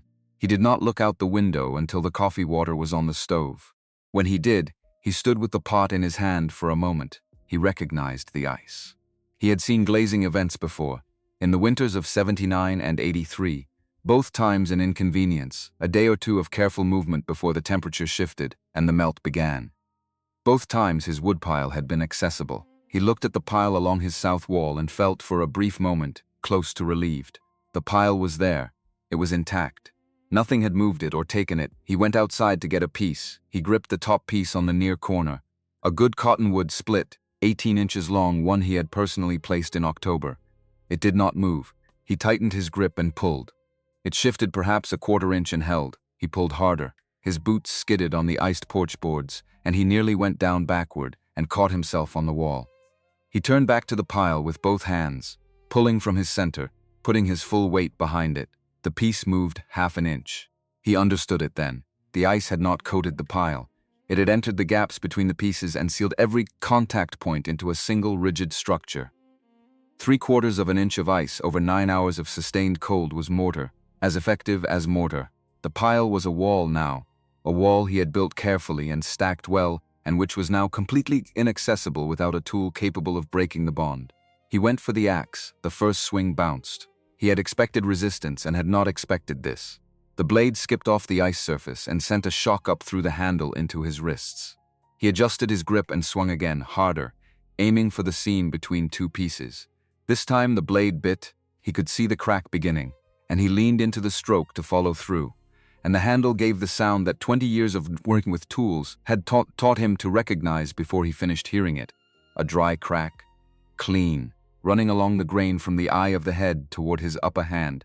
He set the axe down on the iced ground with great care and stood in the cold and looked at it. The box stove inside had been burning at full capacity since 5 to recover the overnight temperature drop. It was burning fast. He kept no indoor fuel. He had a woodpile 20 feet from his door and had never required indoor fuel. His indoor supply was the 3 pieces he had carried in the previous morning, which the stove had consumed in its first hour of morning operation. He went back inside and looked at the firebox. The coals were present but thinning. He had perhaps 90 minutes before they were ash. Betty was in the bedroom doorway with a blanket around her shoulders. She had heard the axe handle give from inside the cabin. She looked at him and she looked at the stove, and she understood the geometry of it. The full wood pile outside that couldn't be reached, and the thinning coal bed inside, and the temperature on the other side of the walls sitting at 30 below, with no wind to make it dramatic. Just cold sitting against the cabin like something patient and enormous and entirely indifferent to his 11 years of successful winters. She said it simply, without elaboration. Go. He looked at her. Go to the Clark woman. Go now, while you can still walk. He wanted to argue. He found, when he reached for the argument, that he did not have one that held against the math of the situation. The thinning coals, the broken axe, the temperature outside, and the one chimney he could see from his window that was putting up a slow, steady smoke into the gray morning sky, as though the morning were entirely ordinary. He put on both coats and went out. The first 20 yards taught him what 30 below with no wind actually felt like in a body that had been inside a warm structure for several hours. It did not cut the way cold with wind cut. It had no direction, no edge to turn away from. It occupied everything around him simultaneously, pressing from every surface inward. And the first breath he drew registered in his lungs as something between sensation and warning. He took 4 steps past his porch, and his feet went out from under him. He went down hard on his left side, his elbow taking the impact through 2 layers of wool. He lay still for a moment on the glazed ground, looking at the gray sky above him. Nothing moved. The valley was absolutely silent. He rolled to his knees, found a fence post within reach, and pulled himself up. He took the next steps differently, shorter, flatter, the whole surface of the boot making contact with the ground rather than the heel striking first. He moved at an angle toward the fence line rather than straight across the open ground, using the posts as intermittent holds. Between posts there was nothing to catch him. He kept his weight low, his steps small, moving between each post the way you cross a creek on stones, with the next hold always visible before you commit to leaving the last one. He fell twice more before he reached the property boundary. The second time he caught himself on both hands and stayed there on all fours, breathing the cold working through his gloves to his palms. He looked up and measured the distance to the Clark cabin. 50 yards, perhaps slightly more, with the fence line ending at the boundary and 30 yards of open ground past it. He got up and continued. The last 30 yards he covered without handholds, using the slight irregularity of the ice surface where grass clumps and small stones created enough texture for grip. Moving in short, controlled steps, placing each foot by watching the ground rather than trusting what his feet reported. His face had gone past cold into something that no longer registered as sensation. Just presence, the fact of the temperature in the air around his head. His hands had stopped being reliable instruments. He reached the porch and raised his hand and knocked. The sound it made was not the sound he had intended to make. It was the sound of a man placing his hand against a door, because his legs had decided they were done, and the door was what was available. But it was enough. He heard movement inside. Quick, certain, already in motion. And the door opened. Donna had been at the window. She had watched him come out of his cabin. She had watched the first fall, and the recovery and the fence line traverse, and the second fall and the pause on all fours. She had watched the crossing of the open ground, the way a person watches something they can't assist with from a distance, except being ready when the distance closes. She opened the door before his knock could land a second time. Edward Harris stood on her porch in 2 coats, with frost at the edges of his scarf and his face the color of winter tallow. He was breathing in the controlled, deliberate way of a man, managing how much the last 10 minutes had cost him. He couldn't hold her gaze. Not from shame exactly, or not only from shame, but from the specific difficulty of looking directly at the person whose judgment you have spent 3 months publicly dismissing and who is now the only warm room you can reach. The memories moved through her mind the way memories move when they have been waiting. Quick, in order, each one specific. The freight yard in September. Edward's voice carrying to the hitching rail.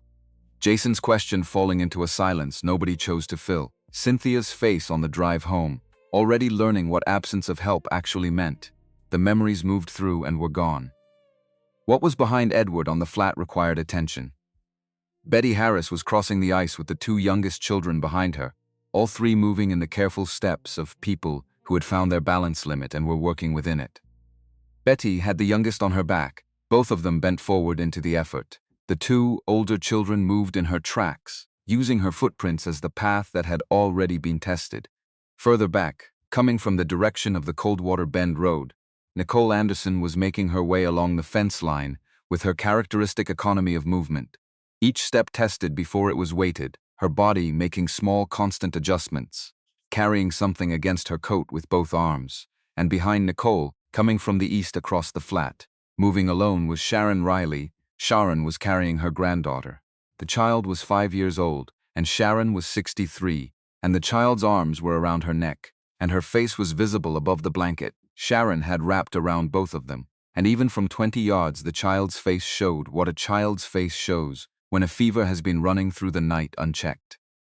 Flushed, dry, the particular stillness of a child who does not have the energy left to protest what is happening to her.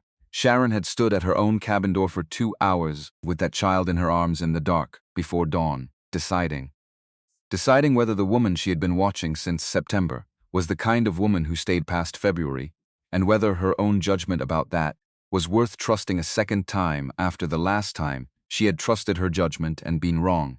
Dorothy Fenn had left without a goodbye, and Sharon had stood at her own door with a jar of preserved food in her hands, not knowing whether to take it back. She had crossed anyway, because the child's forehead had settled the question. There was a certain category of decision that became simple when a child's temperature was the deciding variable, and Sharon Riley had been a woman in this valley long enough to know which category this was. Nobody on the flat asked to be let in. Nobody explained themselves. The storm had done all the explaining that was available. Donna stepped back from the door. "Come in before the cold gets ahead of you." They came in one by one, and what they found was not wealth, not spare rooms or comfortable furniture or any visible excess. One room, plain floor, minimal furnishing, the walls undecorated in any way that wasn't functional. What the room had was order. The indoor fuel bay was immediately to the right of the door, staged in the specific sequence Donna had developed across 8 weeks of refinement. Fast-catching cottonwood at the front for rebuilding from a low coal bed. Dense ash splits behind it for the long overnight loads, kindling in a separate bin sized for a child's reach. The staging looked deliberate to anyone who understood why it mattered, and eccentric to anyone who didn't. The stone thermal wall behind the cast iron was warm, not from today's fire, warm from the accumulated warmth of weeks. The stone saturated to a depth that radiation from its surface would continue for hours after the fire itself banked low. The warmth came toward you when you stood near it rather than requiring you to stand close to feel it. The flue collar showed no staining. The hearthstone joint was smooth. The thread on its nail hung vertical.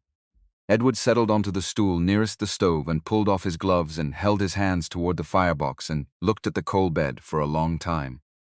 The orange light pulsed slowly under its pale ash cover, iron breathing at a pace that made the stove back in his cabin seem, in retrospect, like something that had been running on urgency rather than design.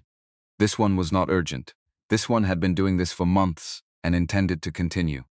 Betty came in with the children and stopped in the middle of the room. She looked at the thermal wall and the rope seal on the firebox door and the burn schedule above the stove in Donna's precise functional hand. She looked at Donna, and something passed between them that did not need words and did not try to use them. Sharon came in last.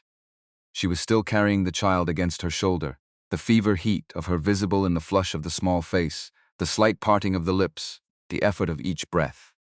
Sharon looked at the room with the appraising attention of a woman who had been watching this cabin from half a mile away for 3 months, and was standing inside it for the first time. Donna was already moving, pulling the heavy blanket from her own bed, bringing it to Sharon without a word. Sharon wrapped it around the child and sat on the low stool beside the stove, that Cynthia had moved there without being asked, and the warmth came to them both in the steady, surrounding way of a cast iron system at operating temperature. Not blasting, not performing, simply present and consistent, the way a reliable thing is present. Nicole set the jar of preserved pears on the table near the lantern. She offered no explanation and nobody asked for one. It sat there in the lamplight as a plain fact, an insistence on the ordinary in a moment that needed it. George White arrived in the early afternoon. He had spent the morning with a cold chisel and a borrowed iron maul at the Fenton claim, breaking ice-bonded wood-free piece by piece. Brutal, incremental work that had left his hands stiff past the glove line. When he came through the door, he went directly to the thread near the hearth, with the focused attention of a man checking what he considers the primary instrument. He watched. Vertical, absolutely vertical, not the slightly animated near vertical that would have indicated residual movement through a remaining gap. A plumb line. He stood there longer than the observation required and said nothing, and Donna did not look at him, and the silence between them on that subject was the most complete acknowledgement the afternoon produced. 11 people occupied the room through the night by the end. The Henderson family arrived at dusk. Vera Henderson and her 3 children, having walked a quarter-mile on the ice in the last of the daylight, because their stove had gone out at noon, and the temperature inside had been dropping since. They came in without drama, found space along the south wall, and settled without needing to be told where to go. Donna fed the stove at 6:40. 2 dense ash splits from the indoor bay reached without opening an exterior door, without losing any of the room's warmth to the outside air. At 11:15 she banked the coals and set the damper to the overnight position. At 3:30 in the morning she added 2 more heavy splits and read at the damper. Each operation took less than 5 minutes. This was the cumulative return on all of it. The floor's joint found at 3 in the morning in October. The collar repacked, the damper calibrated, the fuel staged. The system working at 3:30 in the morning, at 30 below, because the same hands that had built it had tested it and corrected it in October, when correction was still possible. The children slept on the floor, under blankets. The adults distributed themselves against the walls, some sleeping in shifts, some sitting in the particular alert stillness of people who are not in danger, but are close enough to the margin to feel it. Nicole kept her ledger on her knee through the early hours, the habit of documentation persisting through circumstances, the book open even though there was nothing yet to write in it.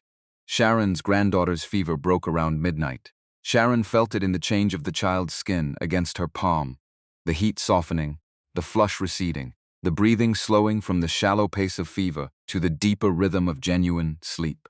She kept her hand on the child's back for an hour after that, counting the breaths, not trusting the change until it had proven itself consistent.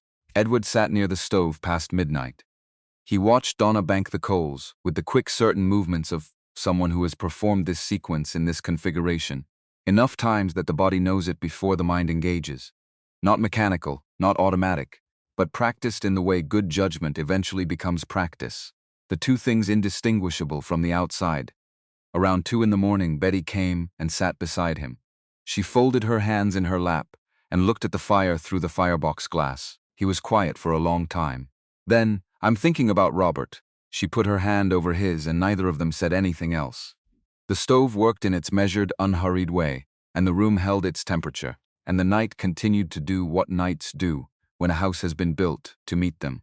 The rain had been falling for 3 hours before anyone in the valley fully understood what it was doing. It presented itself as nothing requiring attention. Fine, nearly invisible, the kind that misted your face, without feeling like precipitation. You could stand in it for a full minute and come back inside and say, honestly, that it was barely anything, just a light drizzle, nothing to act on.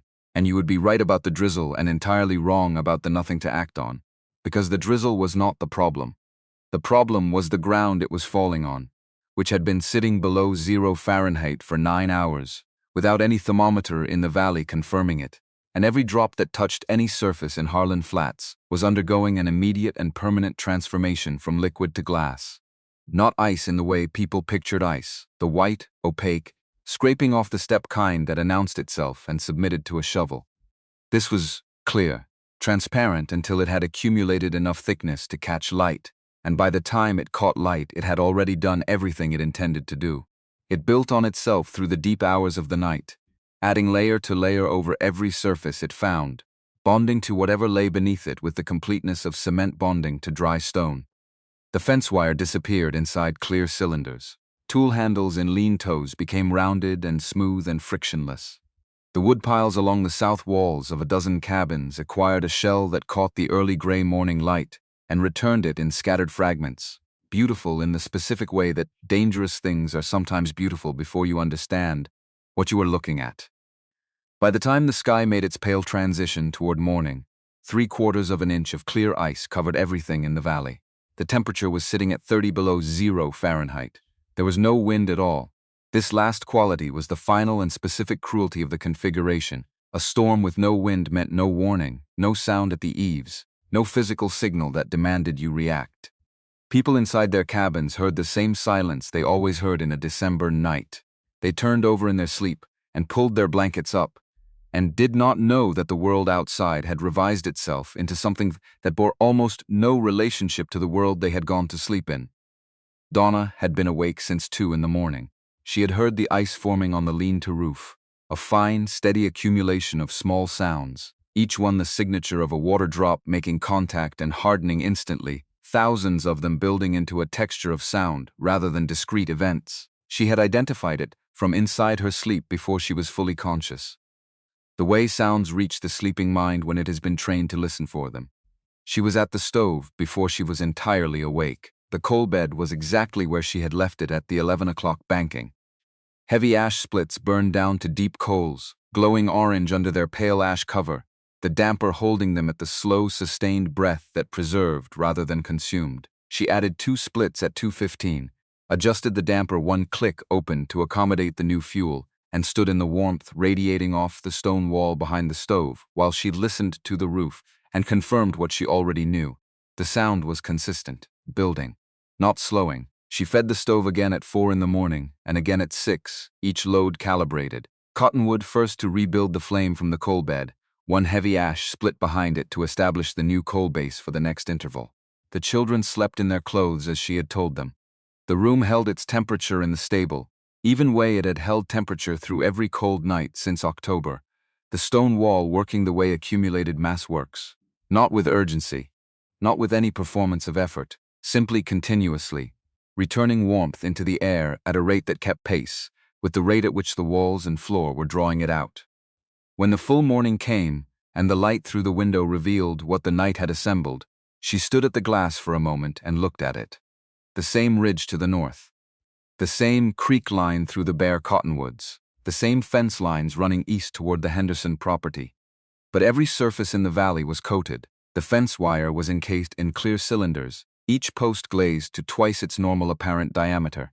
The porch boards had acquired a surface that caught the morning light and threw it back in scattered pieces. The path from the cabin to the lean-to was geometrically identical to the surrounding ground, except that it was fractionally smoother, and that smoothness was the whole difference between navigable and treacherous. She put on her heavy coat and gloves and opened the door carefully, testing the porch surface with her boot before committing her weight. The ice held her. She crossed in short, flat-footed steps and checked the lean-to. The indoor fuel was untouched and dry, staged in its sequence. The outdoor wood under the lean-to overhang had ice on the exposed faces of the top layer, but the tarp she had pulled tight the previous evening had done its work on everything beneath. She went back inside. Cynthia was at the window with her arms folded, looking at the valley with the expression she had developed over 3 months of watching things honestly. No alarm in it. A great deal of assessment. Jason came out from the sleeping area, still pulling his second boot on, hopped once to seat it, and went directly to the window beside his sister without pausing for anything else. He checked the chimney plumes the way he checked them every morning. There were none. Not low-running plumes, not struggling thin smoke. No smoke at all from any of the neighboring claims visible from the window. None of them are smoking, not alarmed. Reporting what he saw the way he had learned to report what he saw, Donna was already at the stove adding the morning load. I know. She had seen it at first light. A chimney producing no smoke at 7 in the morning at 30 below was a chimney attached to a household whose fire had gone out, or was going out, or was about to discover that recovery was not as simple as opening the door and walking to the woodpile. She had been carrying this information since first light, the way she carried most information, as a fact waiting for the moment it required action. She knew which cabin on the flat was the most immediately critical. Edward Harris's woodpile was against his south wall, fully exposed, and she had run the physics in her head before the morning was fully established. 3/4 of an inch of ice infiltrating every gap in a tightly stacked woodpile over 9 hours of sustained below-zero temperature had not coated the pile, it had sealed it. Each piece was no longer a separate piece. They had become a single rigid structure, bonded at every contact point, which meant the pile was not accessible by any method that did not involve breaking the bond, which meant the axe required a head that was fully seated and a handle without hidden faults. She thought about this as a fact, not with satisfaction and not with any version of its opposite. As a fact, for what it told her about what was going to happen next, and how much time there was before it did, not much. Edward Harris had been up since 5, which was his normal December hour, and had felt nothing unusual in the first minutes. The cabin was cold in the way a cabinet is cold when the box stove has cycled through its overnight interval and the reload has not yet happened. The room down to the low end of manageable, not dangerous, requiring attention. He loaded the stove and it caught fast, and the room began its recovery. Normal December morning. Cold, demanding, but within the established range of the 100 December mornings before it. He did not look out the window until the coffee water was on. When he did, he stood with the pot in his hand and looked at the valley and recognized the glazing immediately. He had seen it twice before, in 79 and 83, both times an inconvenience of a day or two, before the temperature shifted and the melt began. Both times his woodpile had been reachable. He looked at the pile along his south wall and felt the brief, specific relief of a man confirming that his preparation is intact. The pile was there. It was solid. It was exactly as he had stacked it. He went outside to get a piece. He gripped the top piece on the near corner, a cottonwood split he had personally placed in October, 18 inches long, split clean. It did not move. He tightened his grip and pulled.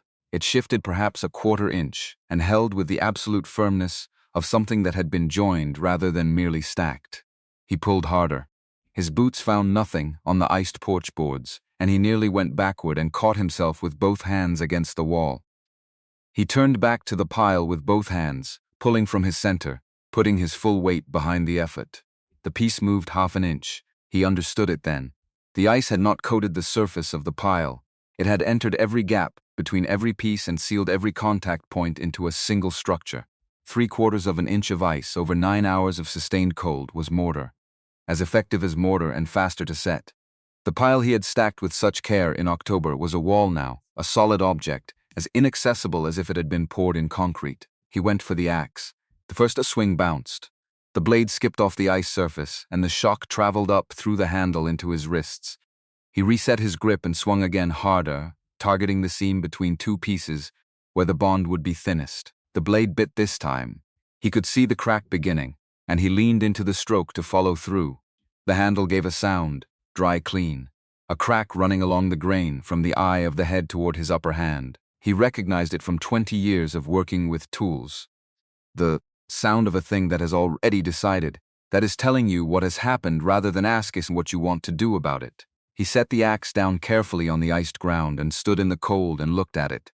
The box stove inside had been burning at full capacity since 5 to recover the overnight drop, burning fast. He kept no indoor fuel because he had never needed indoor fuel.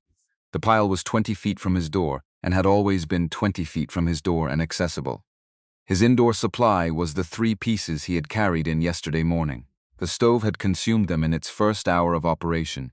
He went back inside and looked at the firebox. The coals were present but thinning visibly, the orange becoming gray at the edges, the mass of them reduced. He had perhaps 90 minutes. Maybe less if he opened the door again. Betty was in the bedroom doorway with a blanket over her shoulders. She had heard the axe handle give from inside. She looked at him, and she looked at the stove, and she understood the complete geometry of the situation. The full wood pile sits outside that could not be reached, and the thinning coal bed inside that could not be replenished, and the temperature on the other side of every wall, sitting at 30 below with no wind to make it dramatic. Just cold, sitting against the cabin like something patient and enormous and completely without interest in his 11 years of successful winters. She said it simply, without any elaboration. Go, he looked at her. Go to the Clark woman's cabin. Go now while you can still walk to it. He wanted to argue. He reached for the argument and found, when he got there, that he did not have one that held against the math. The coals were thinning. The axe handle was split. The temperature outside was 30 below, and he had watched that chimney from his window, putting up its steady measured smoke, since the morning started, and it was the only chimney in the valley that was doing so. He put on both coats and went out. The first 20 yards taught him something about 30 below, with no wind that he had not known before, because he had not been outside in it. Without being actively going somewhere that had another fire at the end of the journey, it did not cut the way cold with wind cut. No direction, no edge to lean away from. It occupied everything around him simultaneously, pressing inward from every surface. And the first breath he drew registered in his chest as something between a sensation and a warning. He took 4 steps past the porch, and his feet went from under him. He went down hard on his left side, his elbow taking the full impact through 2 layers of wool, and lay still for a moment on the glazed ground with the gray sky above him and the absolute silence of the valley on every side. He rolled to his knees, found the nearest fence post, pulled himself up. He took the next steps differently, shorter, flatter, the whole surface of the boot making contact rather than the heel striking first. He angled toward the fence line and used the posts as intermittent holds, moving between them the way you cross a creek on stones, with the next hold already in sight before you commit to leaving the last one. Between posts there was nothing. He kept his weight centered and his steps small. He fell twice more. The second time he caught himself on both hands and stayed on all fours. For a moment, his breath making small quick clouds around his face, the cold working through his gloves to his palms. He looked up and measured the distance remaining. 50 yards to the Clark cabin, with the fence line giving out at the property boundary and 30 yards of open ground past it. He got up and continued. The last 30 yards he covered without handholds, using the slight irregularity of the ice surface, where grass clumps and buried stones created enough texture for grip, placing each foot by watching the ground rather than trusting what his feet reported. His face had gone past registering cold as sensation. It was simply present, a fact of the air around his head. His hands had stopped being reliable instruments for anything requiring precision. He reached the porch and raised his hand and knocked. The sound it made was not the sound of a knock. It was the sound of a man placing his hand against a door, because his legs had decided they were done, and the door was what was available to lean against. But it was enough. He heard movement inside, quick, certain, already in motion, and the door opened. Donna had been at the window. She had watched him come out of his cabin. She had watched the first fall, and the recovery and the fence line traverse, and the second fall, and the pause on all fours, and the careful crossing of the open ground. She had watched it the way a person watches something they cannot help with from a distance, except by being ready when the distance closes. She had the door open before his knock could repeat. Edward Harris stood on her porch in 2 coats with frost at the edges of his scarf, and his face the specific pale of someone who has been at 30 below without sufficient exposure to it. He was breathing in the deliberate, controlled way of a man managing how much the last 10 minutes had cost him. He could not quite hold her gaze. Not from shame exactly, or not only from shame, but from the particular difficulty of looking directly at the person whose judgment you have spent 3 months publicly dismissing, and who is now the only warm room your legs are capable of reaching. The memories moved through her mind, way memories move when they have been waiting. In order, quickly each one specific. The freight yard in September. Edward's voice carrying to the hitching rail. Jason's question falling into a silence that nobody in the crowd chose to fill. Cynthia's face on the drive home afterward, already adjusting to what the afternoon had shown her about how the world was organized. The memories moved through and were gone. What was behind Edward, on the flat, required immediate attention. Betty Harris was crossing the ice with the two youngest children in her wake, all three moving in the careful, flat-footed steps of people who had found their balance limit and were working within it. Betty had the youngest on her back, both of them bent forward into the effort. The two older children moved in her tracks, using her tested footprints as the path.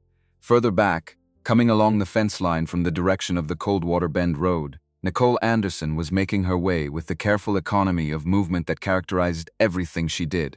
Each step tested before it was weighted, her body making small constant adjustments, carrying something against her coat with both arms. And beyond Nicole, coming from the east across the flat alone, was Sharon Riley.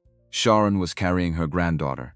The child was 5 years old and Sharon was 63, and the child's arms were around her neck, and her face was visible above the blanket Sharon had wrapped around both of them together, and even from 20 yards away, the child's face showed what a child's face shows when a fever has been running through the night.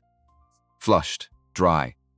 The particular stillness of a child who no longer has the energy to protest what is happening to her. Sharon had stood at her own cabin door for 2 hours before dawn with that child in her arms, in the dark, deciding whether the woman she had been watching since September was the kind of woman who was still going to be on this flat in February and March, and the springs after that, and whether Sharon's judgment about that was worth trusting again after the last time she had trusted her judgment about a woman alone on this flat and been wrong. She had crossed anyway. Because the child's forehead had made the deciding simpler, there was a category of decision that became clear when a child's temperature was the deciding variable, and Sharon Riley had been on this land long enough to know which category that was and what it required. Nobody on the flat asked to be let in. Nobody offered an explanation. The storm had already done all the explaining that was available to do. Donna stepped back from the door. Come in before the cold gets ahead of you. What they walked into was not wealth or comfort in any obvious visible sense. One room, plain plank floor, minimal furniture. Walls undecorated in any way that was not functional. Nothing in the cabin announced itself as more than it was. What the room had was order, the specific, purposeful order of a place that had been built to do something rather than to appear to do something. The indoor fuel bay was immediately to the right of the door, reachable without opening an exterior door, without losing any of the room's accumulated warmth to the outside air. The staging was specific, fast-catching cottonwood at the front for rebuilding a coal bed quickly, dense ash splits behind it for the long-sustained overnight loads, kindling in a separate smaller bin, at a height a child could reach. The arrangement looked deliberate to anyone who understood why it mattered, and excessive to anyone who didn't, and that was precisely the arrangement it had always been. The stone thermal wall behind the cast iron was warm in the way of accumulated mass rather than recent fire, warm from weeks of slow saturation, each day's heat adding to the heat the stone already held, the warmth coming from the interior of the wall, rather than its surface. When you stood near it, the warmth came toward you. You did not have to seek it out. The flue collar showed no staining. The hearthstone joint was smooth and uncracked. The thread on its nail hung vertical, undisturbed by any air movement, as it had hung on every morning since October when the corrections had been made and confirmed. Nothing in the room was accidental. Edward settled onto the stool nearest the stove and removed his gloves and held his hands toward the firebox. He looked at the coal bed for a long time. The orange light pulsed slowly under its pale ash covering, a steady rhythm, iron breathing at the pace of a thing that has been working for months and intends to continue. It did not roar. It did not perform urgency.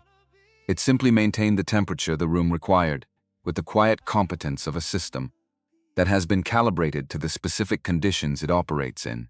Betty came in with the children and stopped in the middle of the room.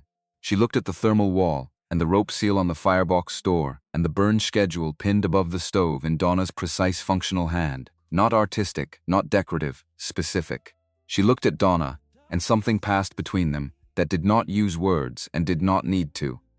The recognition between two women of what it had taken to build what was in this room, and what it had cost to build it without anyone's help or approval. Sharon came in last, still carrying the granddaughter, the child's face flushed against her shoulder, the effort of each breath visible in the slight rise and fall of the small chest.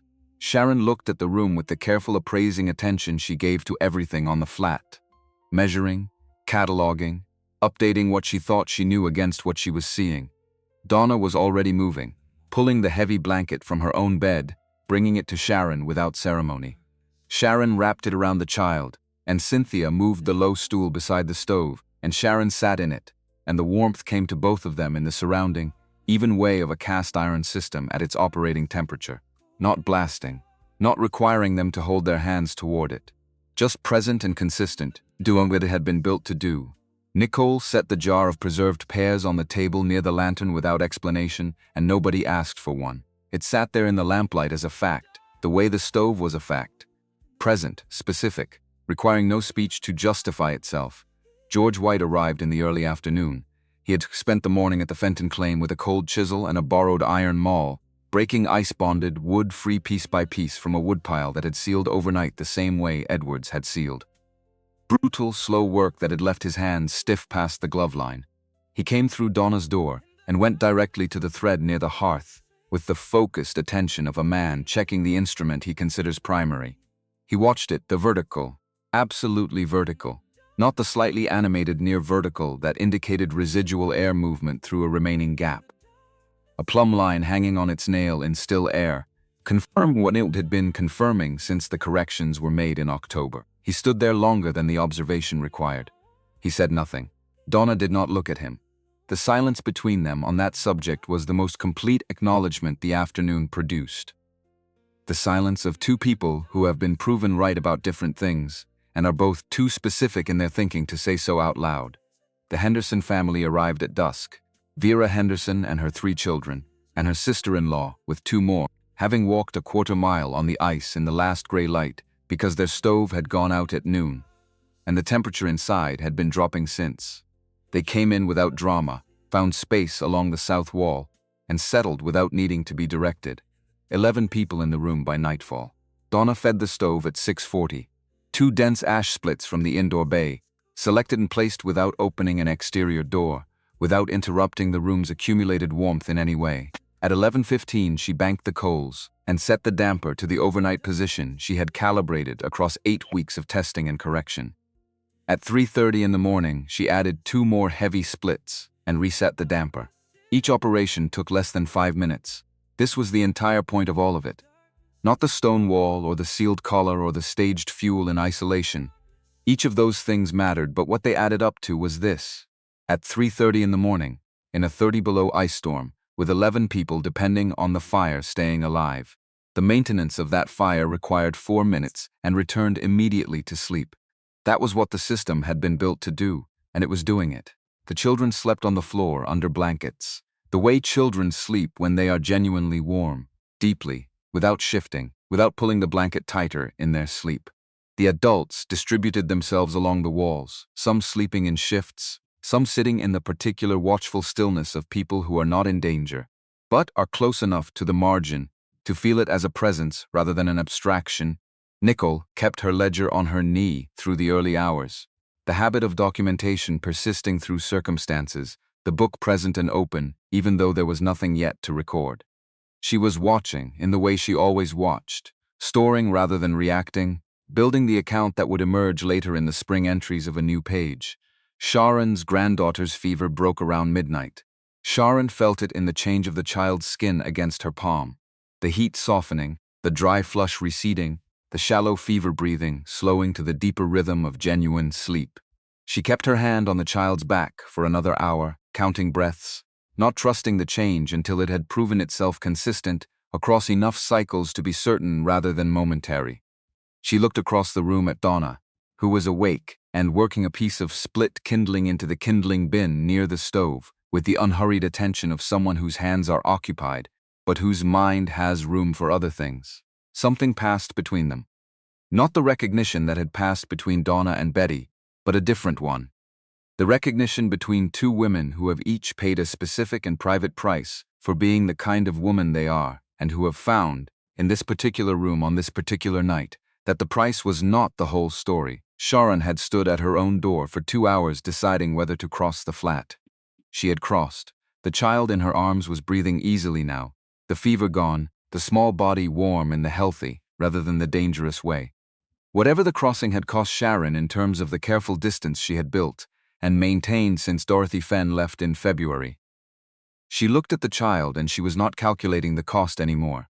Edward Harris sat near the stove until well past midnight. He watched Donna perform the 11:15 banking, with the quick, certain movements of someone who has done this exact sequence in this exact space. Enough times that the body knows it before the mind engages. Not mechanical, because the attention was still there, and the attention was real, but practiced in the way that genuine preparation becomes practice, when it has been done correctly enough times. Not the performance of readiness, but readiness itself, which looked quieter from the outside. He was watching the thing he had spent 3 months deciding had been done wrong. He had been wrong about it. Not entirely wrong. His woodpile was full, and his method had kept his family alive for 11 winters. And the vigilance behind the method had been real, and the intention behind the vigilance had been right. But he had been wrong about Donna Clark's stove in the way that a man is wrong when he sees a tool he doesn't recognize and decides it must be unnecessary, rather than admitting he doesn't know what it's for. He had known about Robert for 28 years. He had built the pile and burned hard, kept his children alive for 28 years as the answer to Robert. He had never considered that there might be an answer that didn't require burning hard, that there might be a system which held its heat, rather than requiring you to constantly replace it, that the woman who had hauled 260 pounds of iron across 17 miles of bad road might have understood something about January that he had learned to work around rather than solve. Around 2 in the morning, Betty came and sat beside him. She looked at the fire through the firebox glass for a while. "I'm thinking about Robert." The words came out quietly, without drama, the way things come out when they have been held for a long time, and the holding of them finally becomes something the body is done with. She put her hand over his. Neither of them said anything else. The stove worked in its measured, unhurried way, and the room held its temperature, and the night went on doing what nights do when a house has been properly built to meet them. 36 hours after the rain began, the valley started letting go. It happened gradually, the way cold systems release, not through a dramatic swing, but through a slow incremental withdrawal, the temperature climbing 2 degrees in the first hour, and 3 in the second, the change imperceptible in the moment and significant in accumulation.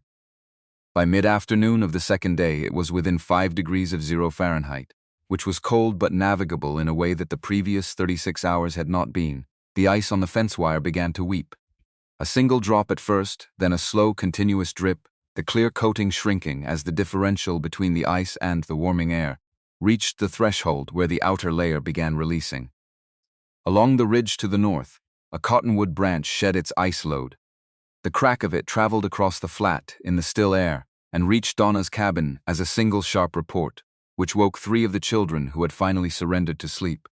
Jason was at the window immediately. He checked the flat with the systematic attention he had been applying to it since November, looking at each of the neighboring chimneys in order, from east to west. Henderson's smoke is back up.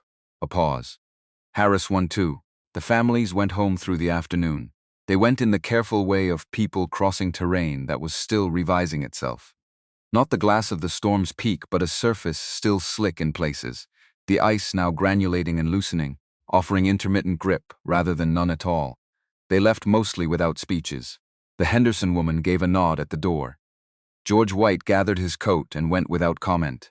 2 of the older children shook Jason's hand with the formal seriousness of children performing an adult gesture they had decided was appropriate, which made Jason stand up slightly straighter and accept each handshake as though he had done something to merit it, which he had. Nicole gathered her ledger and her empty jar and moved to the door. She paused there. She looked at the room, at the thermal wall and the stove, and the thread on its nail and the staged indoor fuel, and the burn schedule above the firebox. And she looked at Donna, and for a moment her expression was something other than the watchful archiving expression she wore at the counter of her store. It was the expression of a woman who has been keeping an account and has just totaled a column and found it larger than she expected. She went out without saying what the column added up to. She didn't need to. She would say it in March, in her ledger, in the language that was actually native to her. the language of orders placed and items stocked, which was the language in which Coldwater Bend communicated its real conclusions. Sharon stayed until the granddaughter was alert, and asking questions and eating preserved pears one at a time from the spoon, which happened in the late afternoon of the second day. She fed the child and answered her questions, which were primarily whether there were more pears and whether the stove made it sound all night. Sharon told her yes, the stove made it sound all night when it was right, and the child considered this with the satisfaction of someone receiving information they had wanted. Sharon carried her home across the flat when the ice had granulated enough to walk on without extraordinary care. She paused at the door with the child on her hip. She looked at Donna. Then she looked at the room one more time, at what had been built here since September. Not the physical installation specifically, but the accumulation it represented. The decisions made without anyone's approval, in October, in the dark, at 3 in the morning with a lantern and a notebook, and the cold air moving along the floor, showing her exactly what still needed to be done. All of it present in the room in the way that preparation is present in a room that has just been tested by the thing it was prepared for. She said, "Tuesday," Donna said, "Tuesday." Sharon crossed the flat with her granddaughter and went home. 2 mornings after the thaw, Donna stepped outside before the sky was fully light. The valley was coming back to itself in the way of landscapes recovering from hard use, visible in the details rather than in any single dramatic change. The ice was gone from the fence wire and the porch boards and the surface of the road.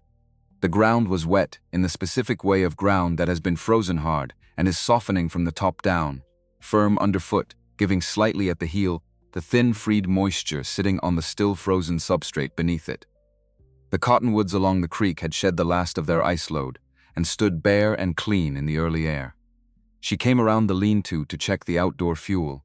She had been running primarily from the indoor bay through the storm and wanted to assess what remained outside. The wood was there, not what she had left there. 2 full cords of split ash, stacked beside the lean-to wall in a single clean row that had not been there 2 days ago. The pieces were cut to the exact length of her firebox. She would know that dimension in the dark by now, had handled enough pieces of it over the past 3 months to carry the measurement in her hands.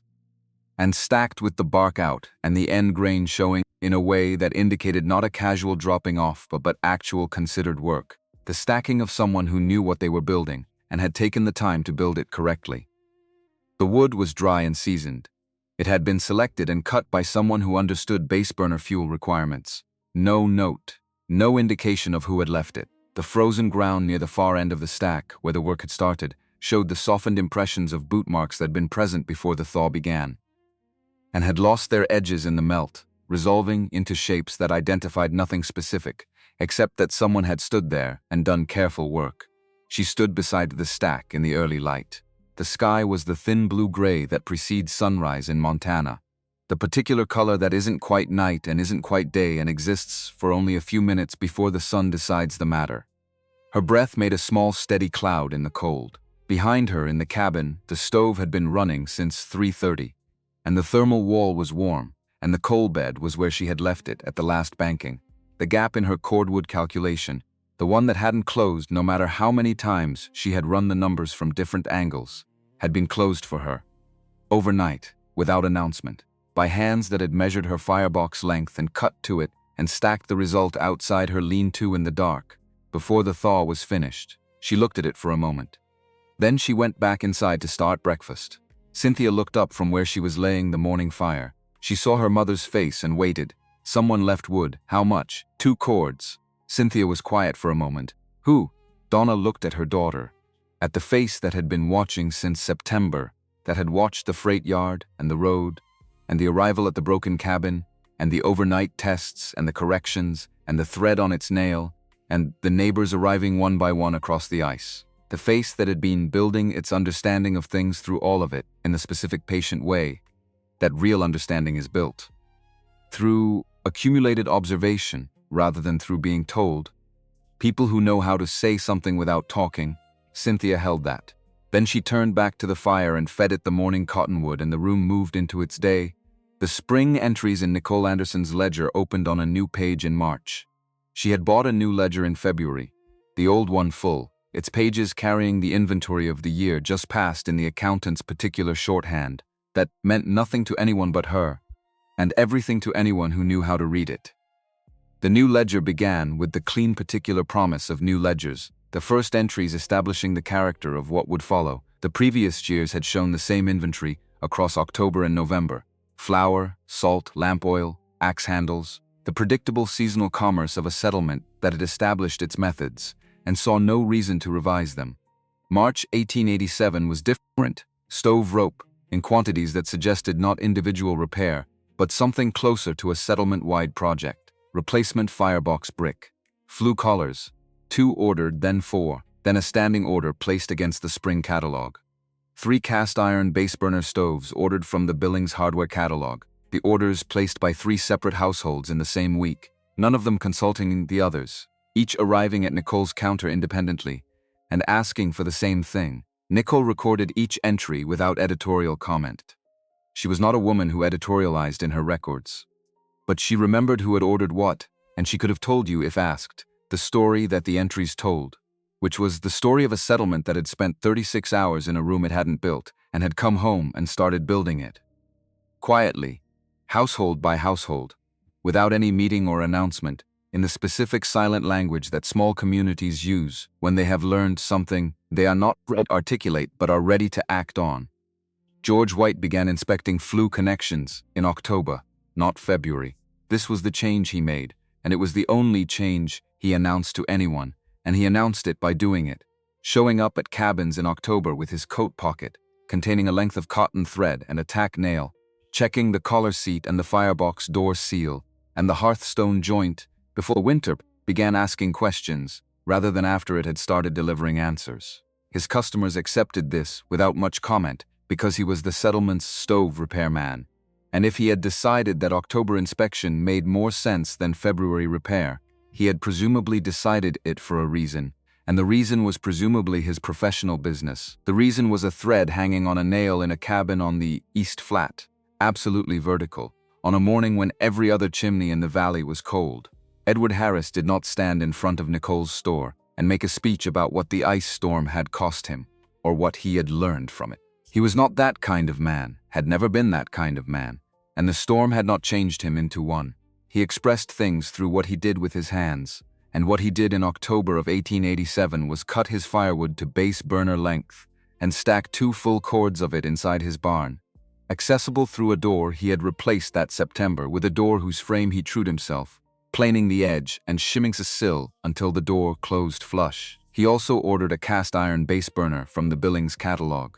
It arrived in November. He installed it himself. Stone thermal wall, hearthstone base, collar packed twice with fresh rope. On the first morning after the first overnight burn, he tied a length of cotton thread to a nail near the collar and watched it. He did not tell anyone he had learned this from George White, who had learned it from watching Donna Clark correct something she had found at 3 in the morning in October, in a dark cabin with a lantern and a notebook. That was not the kind of information that traveled by being spoken. It traveled by being done, which was the only kind of travel that actually arrived. Sharon Riley came on Tuesdays. Sometimes she brought ash splits. Sometimes she brought preserved fruit, or dried apple, or once a fresh coil of stove rope that she had ordered from the catalog, in a quantity slightly beyond what she needed for her own installation, and had apparently decided to do something with the remainder. She came either way, with something or with nothing. And she sat at the table while Donna worked or worked alongside her when there was work to share. And the conversation between them was the kind that develops between people who have decided to trust each other, slowly, specifically, built on the accumulation of Tuesdays rather than on any single conversation, the way trust is actually built rather than the way people describe it being built. She had paid the cost of caring before. She was paying it again. The difference was that this time she was paying it into something that was still going to be here in February and March, and the years after that, and phone never stopped ringing, and she knew it with the specific certainty of a woman who had watched a chimney for 3 months and had understood what the smoke was telling her, before she had been willing to act on what she knew. Donna Clark held the Harlan Flats, claimed through that winter and the 4 winters after it. The cast-iron base burner stayed in the northeast corner of the cabin for 19 years. Through the succession of winters that followed the first one, through the gradual improvements she made to the cabin itself, through the seasons in which the claim became a working farm rather than a holding action, through the years in which the children grew from the ages at which they had arrived into the ages at which they left. Cynthia left to marry in 1899. A farmer's son from the Creek Valley to the south, a man whose greatest quality, Donna had decided early, was that he recognized competence in others without requiring it to be smaller than his own. When Cynthia left, Donna gave her a fresh coil of stove rope, because stove rope wore out and needed replacing, and the replacement was easy to forget when everything was working. She also gave her one sentence. Not as a piece of advice exactly, but as the thing she had learned that was most worth giving, the thing that had been most true across 19 years of keeping that stove running in that corner. You don't need a big stove. You need to know where the cold comes in. Cynthia took it the way her mother had always communicated things, as a practical statement about thermal physics that was, in exactly equal measure, something else entirely. She kept it. She would say it to her own daughter, 20 years later, Ilfancon cabin, in a different part of the state, in a context that had nothing to do with stoves, and her daughter would understand it immediately as the thing it was. Jason built his own cabin in 1902. He was 25 years old. He chose a smaller stove than his mother's, because he understood by then that size was not the variable that determined whether a stove did its job. He fitted the stone hearth before he put in the trim boards. He built the indoor fuel storage before he built the kitchen shelves. On the first morning of November, after the stove had been running for 2 weeks, and the first serious cold had established itself, he tied a length of cotton thread to a nail near the flue collar and inclue collar and stood back and watched it. He could not have told you precisely when he had learned to do this, or named the sequence of events that had put the habit in him. He had watched his mother do it. He had watched George White do it.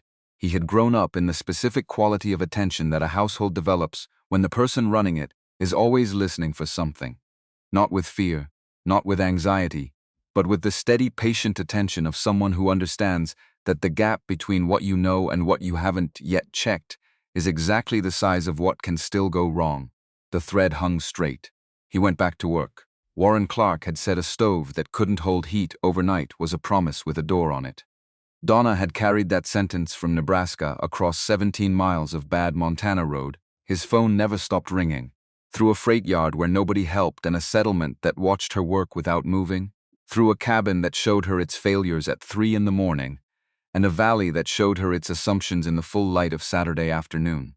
She had found the cold where it hid in the joints and the seams and the gaps that daylight missed. She had sealed it out with clay and stone and cotton rope, and the specific refusal to categorize a fault she had found as anything other than information she could still act on. The winter had come to test every claim in the valley, the way winter comes, without announcing the scale of what it intends, without concern for whether you are ready, without any interest in the difference between your preparation and your intentions. It had covered everything with the same 3/4 of an inch of ice, and held it all at the same 30 below, and made the same distance between every cabin and every pile. Equally impossible for everyone who had not planned for exactly this. One cabin in the valley had been built for exactly this. Not for a storm specifically, not for any single event, but for the general fact of what winter was. What it asked of every structure and every fire and every person trying to keep both running. That was what the 9 weeks between September and December had been for. Not preparation in the sense of stocking up. Preparation in the sense of understanding the thing you were preparing for, and building a system that could meet it on its own terms. The woman who had built it was not exceptional in any way the freight yard could have measured. She had no tools or materials that weren't available to everyone else in the valley. She had no knowledge that wasn't available to anyone willing to kneel at the hearthstone at 3 in the morning and follow the cold air to where it was coming in. What she had was the understanding that January doesn't wait for you to be ready, and the willingness to do the work of being ready in September and October and November, alone, without approval, in the dark, with 2 children asleep and a thread hung on a nail, and the back of her wrist finding what the lantern missed. That was all it was. It was also everything.